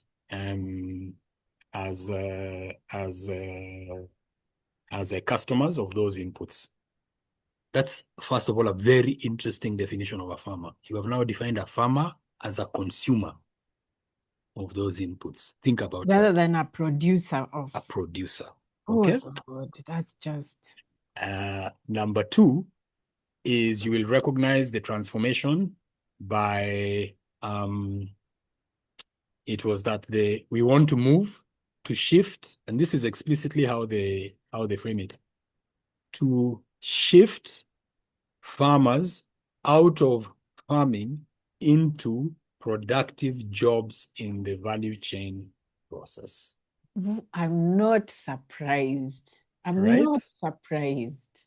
And the other one, which was the affordable housing is for, to absorb those people and get them off the land. And one of the other ones, the 4th one, was to change demand in terms of where we shop and what we buy, so that shopping for agricultural produce happens at large formal retailers and meaning should buy supermarkets or what? More processed foods. What? So this again is not conspiracy. It's not, and I'll send this to you on WhatsApp.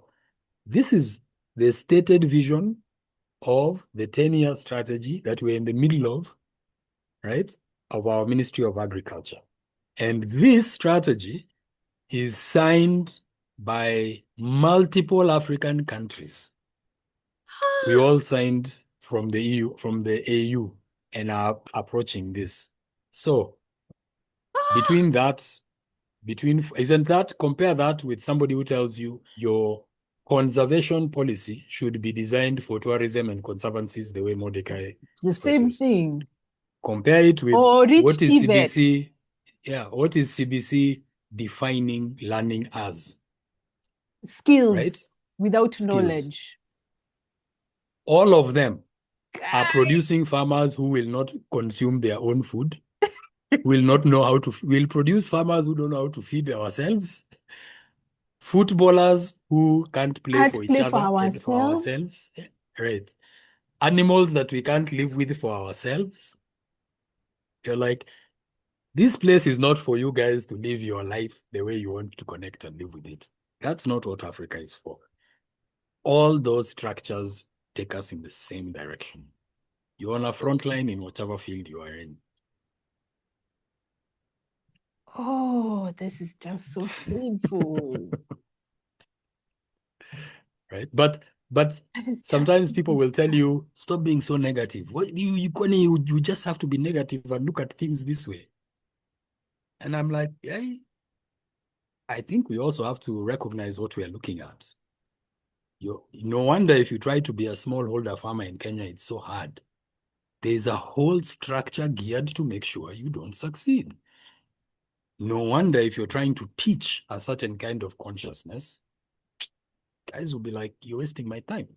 Because it's What not are you teaching producing me? your food, it's not producing your Producing my games, food. it's not producing Yeah. your education.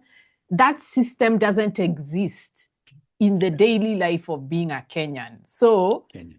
now when you start telling them, oh, it's time to understand the region, what people are just like, you're wasting my time.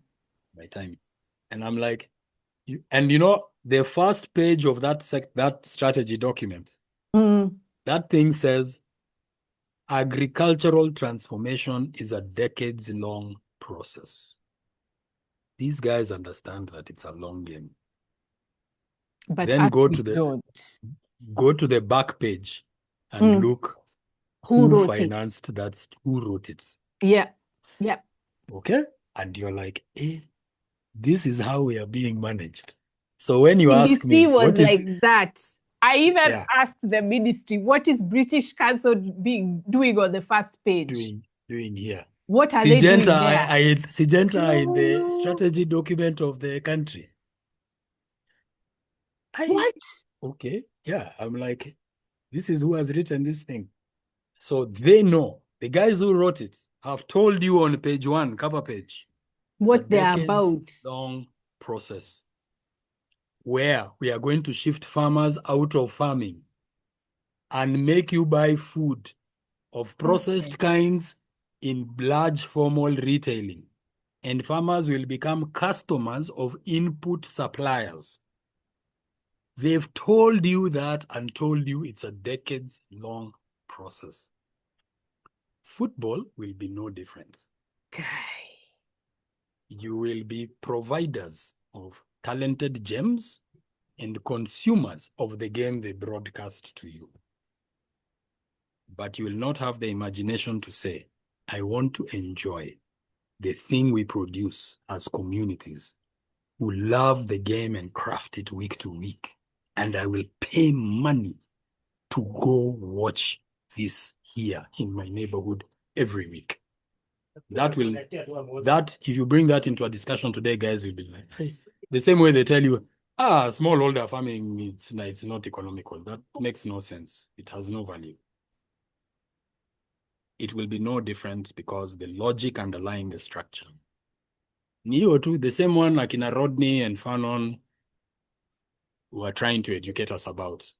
I'm like, I read those guys one day and they stop me in my tracks because I'm like, they described this 50 years ago. Before we became independent. Before we became independent, they described it. Yeah. And hey. Right? So when Rodney called us a wildlife republic, and when Fanon says the politicians should not be building stadiums, what are we doing today between conservancies and Talanton? It's the same thing. Same thing. Same thing. No wonder they had to be assassinated in their 30s so early. What, can you just talk about the stories? The stories that are being produced by, especially, I've noticed, so far we've talked about Cabo Verde, goalkeeper. Then there's Sadio Mane. He contributed 600 million, I don't know to what. Yeah, and he didn't buy a new iPhone. He stayed with his old broken iPhone because he's humble.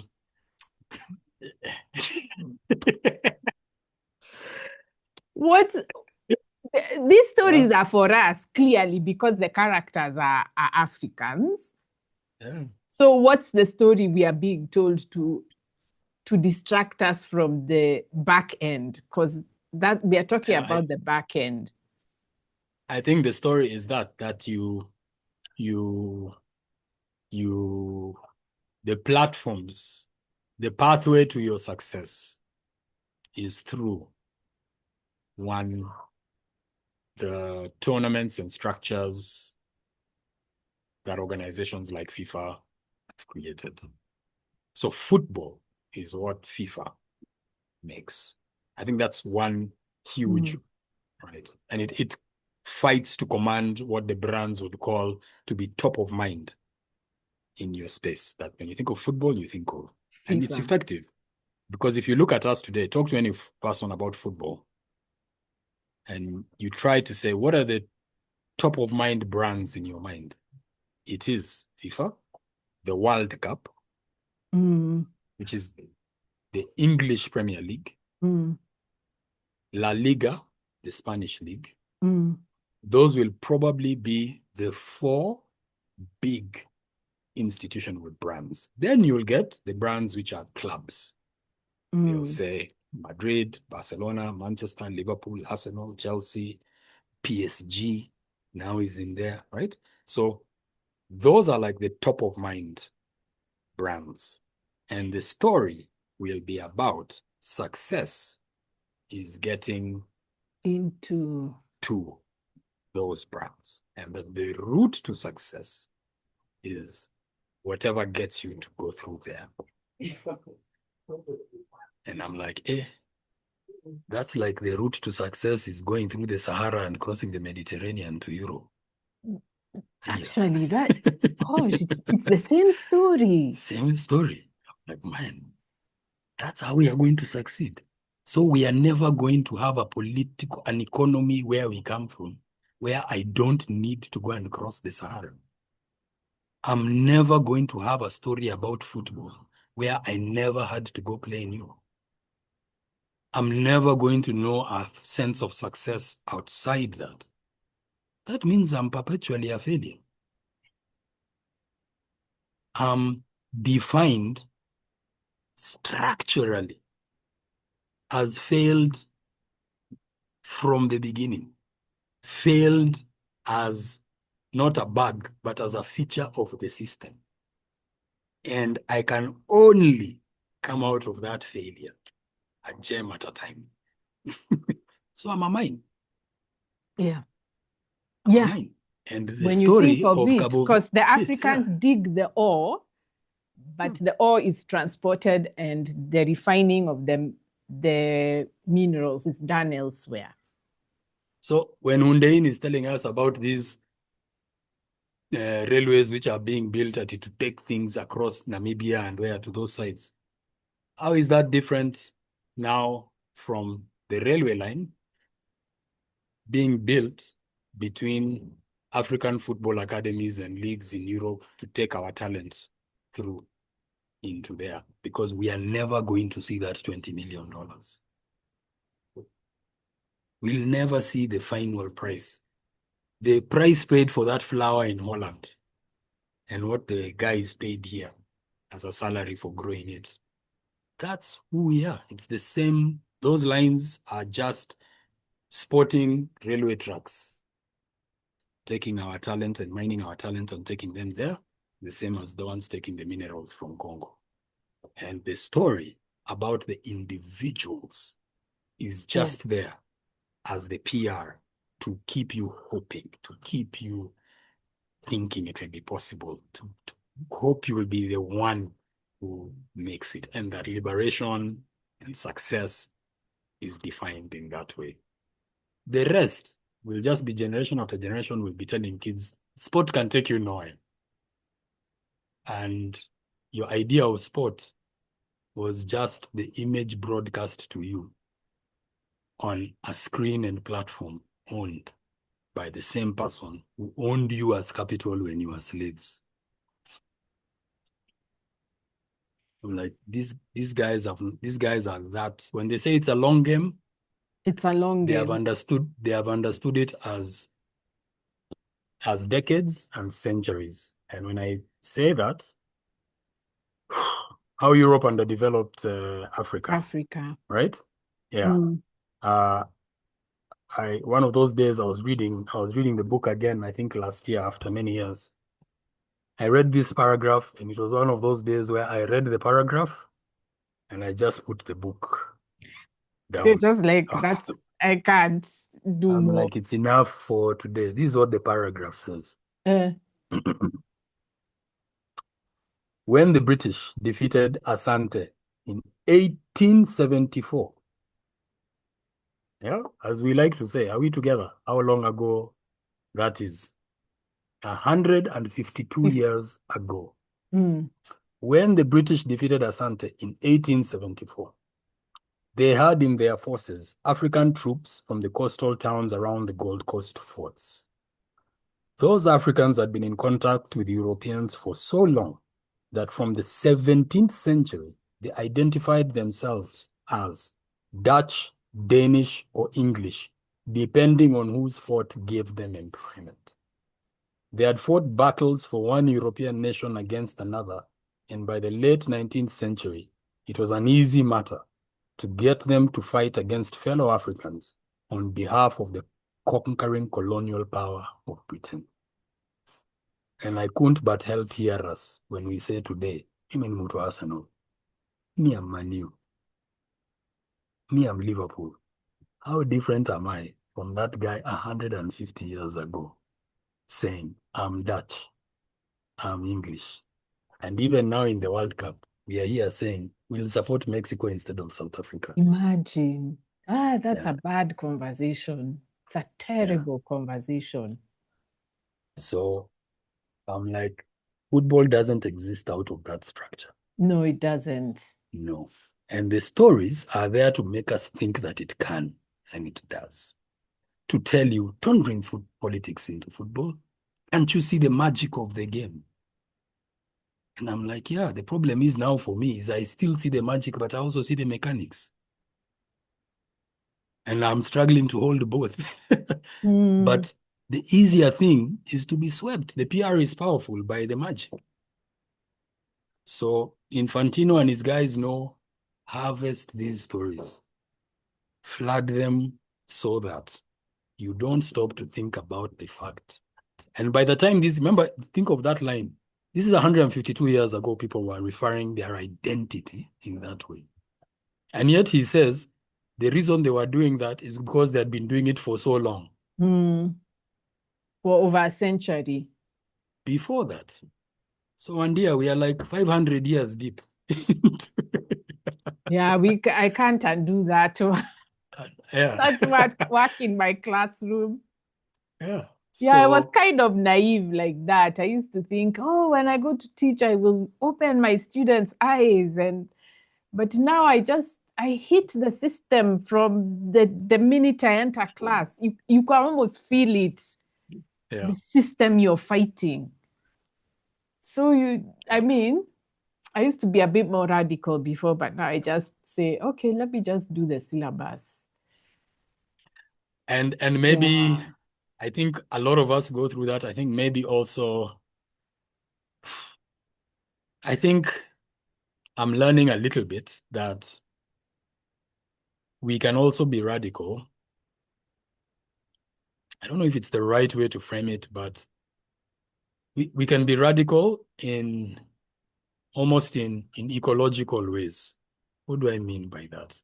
I mean, I'm learning to think about when I look at how we build things, I'm like, oh, we build them out of an unconscious philosophy of an extractive logic. Fine. And because we have refused to extract that logic, we keep building extractive things, right? And that's how you end up at stadiums and conservancies and CBC curriculums. Those are all extractive, the same logic at play. Fine. Then I say, I can't go and stop Talanta Stadium being built myself. Yes. Yeah. That's already locked in. It's going to do to the next couple of decades the same underdevelopment that Kasarani did for my generation. Yes. It consumed all the money, all the resources, and all the imagination about what development should be. And it means I was 11 when Kasarani was opened. There were no youth football development programs available for us at that time. And I'm still having to build them today because there are none. That's what Kasarani stole from us, right? As a stadium. Atalanta is doing the same thing today. For the next generation. For the next generation. And this is the world of AI and digital and all of that. So when I say ecological time frame, I say, what would a non-extractive logic be? If this is an extractive logic, if stadiums like this are built and designed by an extractive logic, what would a non-extractive logic build? What stadium would it build? And I try to think my way through that. And I think I once heard on one Maisha Kazini talk you did with Ogada, and you had asked him in desperation and exasperation, what do we do with these conservancies? And he said an interesting thing. He said, I think these things should be like monuments. The way when you go to Gore Island, they show you, here is a monument to the slavery we endured. You hold it as a memorial for what went wrong. And it was like, they need to be cast in that light, that we have to understand that that's what they are, and then we develop them from that framework. So I'm like, what would the equivalent of that in football and stadiums be? What would a non-extractive logic developing the game, what would that be like? And you arrive and say, oh, then if building the stadiums in this way is extractive, and you have to develop kids in a really, really slow manner, you have to allow the game to teach them. You have to stop forcing them to be bothered about winning matches and the spectacle of winning. That means you need to grow. Your paradigm needs to be less about building a stadium. And so you find yourself thinking and saying, so how do you grow a stadium? If you ask that to many Kenyans, they'll be like, what are you even talking about? Growing a stadium. And you're like, yeah, but what is the stadium? It's the same way we think a church is the building. And so we always rush to build these huge monumental churches. But isn't there a level at which the church is the people? And the church is how we are relating with each other. And what is the church in its philosophical sense before the structure of that built church, right? What are all those things? What is the church? What are we experiencing at that level? And I'm like, then my time frame for growths begin to take the Chekante Diop scale. I'm like, I actually have to grow on an ecological time frame. That, see, these guys have recognized it's a long game. Even me, I have to grow as a long game. Yeah. I have to now understand my effort, my context, and genuinely accept I'm not in the place of harvesting mature trees. I'm in the place of sowing seeds of trees in whose shade I won't sit. Yes. And that can be very hard for our egos, our definitions of success and material reward to recognize.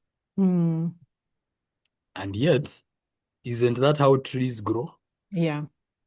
Yeah. And so when I sit under very mature trees, I then remind myself and say, this is the AI I have to use. This is ancestral intelligence.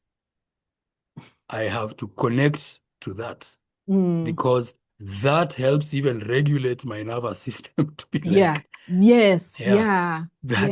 that there's time. You're being led into a world where attention is being fractured all the time. You're not able to concentrate. And you feel that even yourself. And you're like, I'm trying, but it's not good enough. It's just being swept. And I'm like, yep. I don't think Rodney must have felt any different when he was writing that book. He didn't write that book in peace.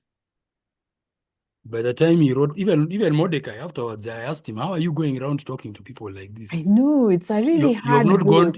You have not gone to sleep like for 2 years and just rest. This book, it feels like you had to write it. It's like swimming against a tide. Yes. It must have felt like that. Right? And I'm like, yeah, we have to sort of accept that's what it's going to be. You were saying, I just enter the classroom like this and I feel it immediately. So I'm like, yeah, what framework can you then cultivate so that when you enter the classroom, yeah, that's going to be there.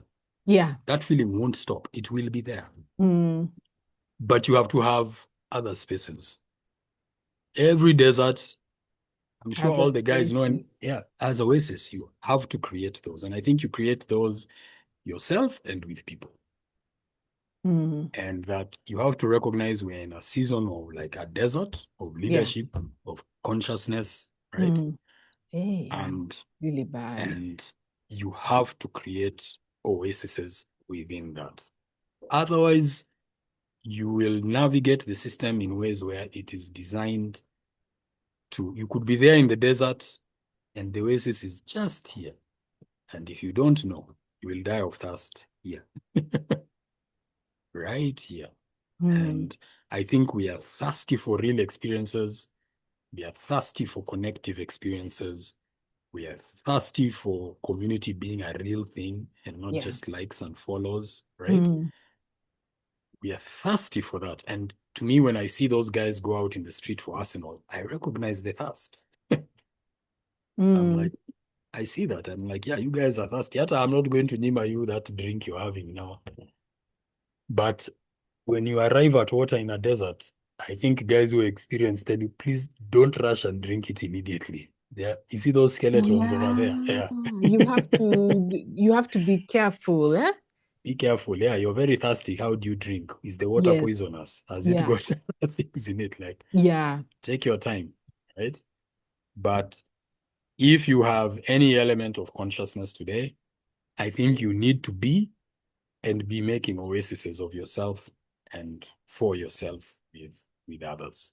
Mm. And I experiences podcasts like yours, work like yours as that. I'm like, yeah, that's just like a 1.5 hour digital oasis in a thing that tells me my consumption must be done in 10-second pieces all Mm. the time, Mm. right? My consumption of football must be the Premier League platform of stories and not the journey of a child just growing.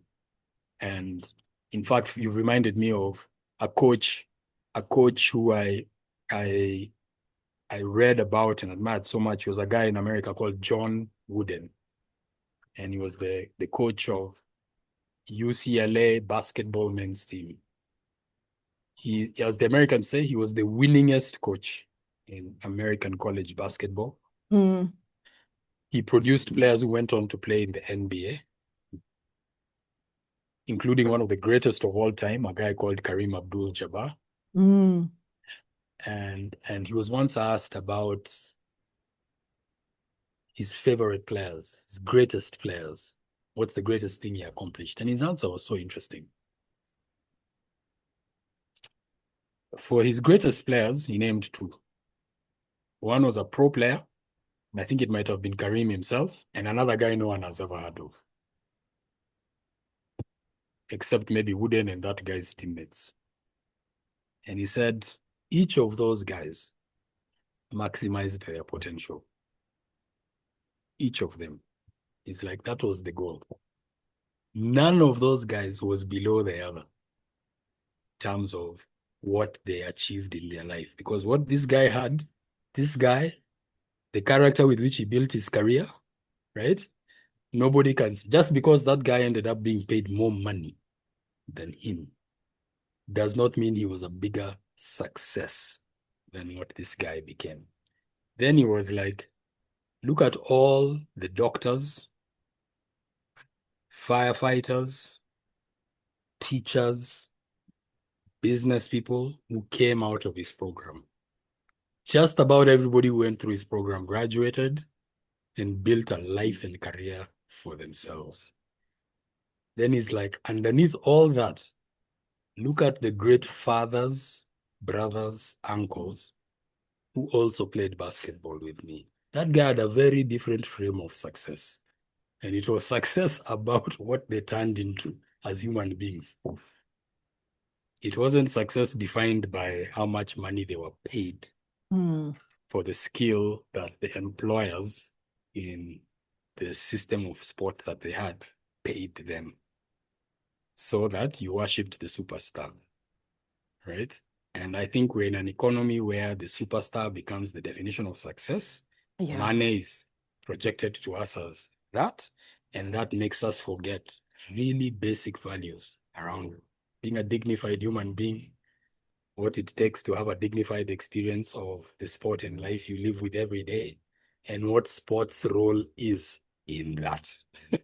Now we have been told sports is there for the production of superstars who we will market Who to will, you. yeah, who will play there, not here. Will play there, not here. And you will experience them there by how we broadcast them to you here. Right? And that's why I'm like, hey, and that's what to me is a big part of what is stolen from us is and I know we have gone on this for too long, and I don't know if it's the right place to say it, but I feel like I must. Whenever we say within all of these things, you always end up with the British, you always end up with colonialism, with imperialism. And in Kenya, somehow you always end up with the Kenyatas, right? And Jomo Kenyatta had zero interest in sport and football, zero, right? And yet I still think of them as having a part to play in this. He had such little interest that in one game where we were hammered by Ghana, By 13-0 Ghana. Yeah. at City Stadium, Mm. it is a very famous thing that he looked around and asked why we couldn't bring like Akina Kipchoge to enter the game and save us from this humiliation. That's how little like Kenyatta sports meant nothing to him. Even Right? education. Yeah. Couldn't be bothered. And which meant that was the incentive the people who managed sport were in. Yeah. They knew they were not going to be taken seriously. So what value could sport have to them in that context? But the point I'm bringing him up is we say the Kenyatta stole land, they stole money, they stole land. Mm. I think the first thing they stole and the most value thing they stole from us is the story. Yes. The story about who we are and how we think about ourselves. Yes. Right? That one, they've hammered it properly. That thing, they took it. And so we are crippled in how we think about what our education should be. We are crippled in terms of how we think what sport should be to us. We're crippled in the stories we try to tell ourselves. So when you're telling a parent that, man, I want your kid to have a lifelong, healthy relationship. Hey, I'm in the story of the superstars. I'm in the extractive model, and surely. We had it. Now we have independence. Yes, and the heroes of independence entered the government. Yeah, that's the story. It's the story. And that's what the story of success is. And we are unable to think through a very different framework, because what success was to Kenyatta was very different from, say, to Bildad Karia. Yes. Right? Yeah. And each, or to Jaramogi, each would have produced very different relationships to education or to sport or to the arts. Yeah. Right? Definitely. And this would have produced a relationship where you really investigated what it means to you for its value to you. Kenyatta was not about that. Oh, no, he was not. No. Yeah. And so out of that, you end up today unable to think about a story of what sport and football means to you. And here we are watching the World Cup, absorbing the stories that FIFA and the finances of FIFA will tell us the game means to us. And they will find the characters and moments to highlight and push and help define that narrative continually with us. Right? So I'm like, yeah, football. Never tell me don't mix it with the politics. With everything is political. Everything is politics. Yeah. Football does not exist outside of it, right? And it is powerful enough that it can make me live with contradictions that allow me to actually love and support empire, even as I am on the other side seeing it in other fields, but I'll still be there cheering for the Gunners, cheering for my team. And And here we are. And even if we don't watch the World Cup, Infantino is fine. It's like Yeah, I us, think we he have seen, we doesn't have care. doesn't care. We have seen, and so even as we come to the end, think about the other interesting fact about the World Cup. Hmm. I find it interesting that countries like China are not there.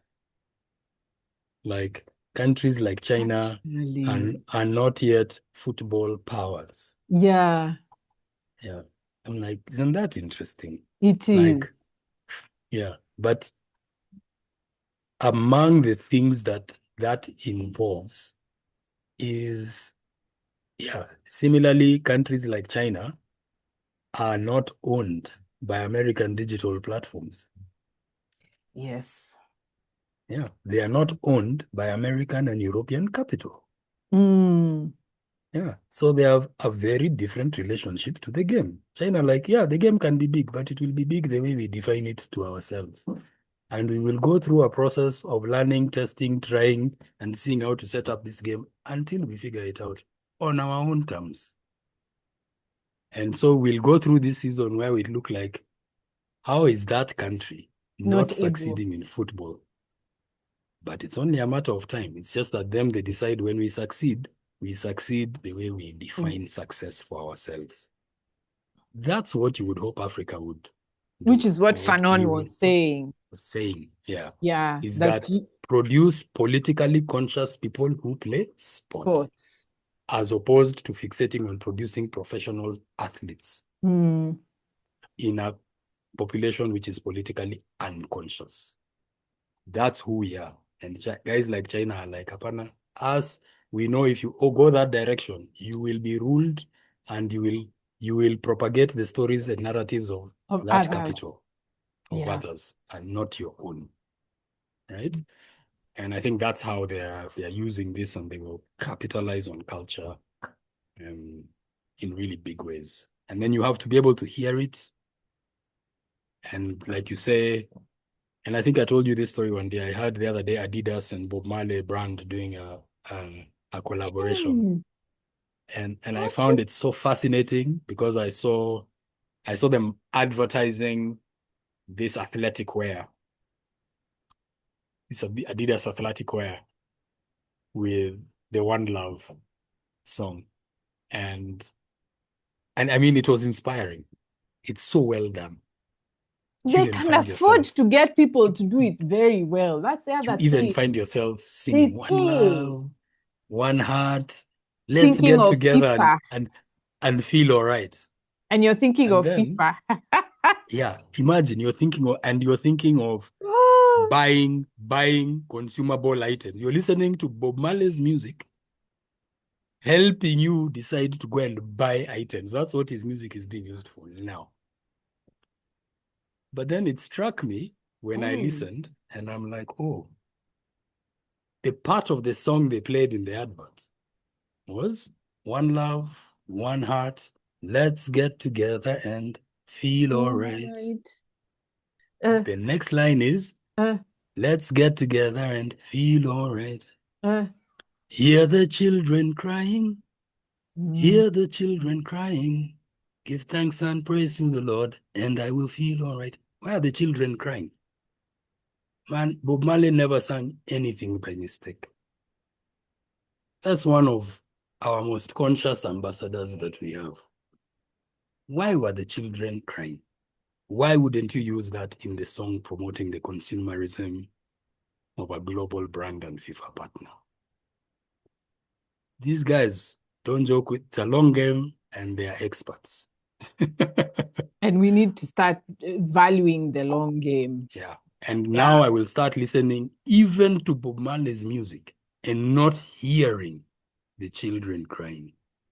I'll just hear, Yeah, the let's get game together and and feel all feel all right. right. Yeah. That's all I'll hear. That's From the music of a guy who is one of the most conscious people we have that has come from our culture. Now I will not hear the children crying. He's now an ambassador to help us get together and feel all right. Yeah. So Okay, we've been at it for a long time, clearly. We need to, yeah, there are many other things I would have liked to discuss, like Kenyan football and whatever. But I think we've gotten a philosophical view of what the issues are.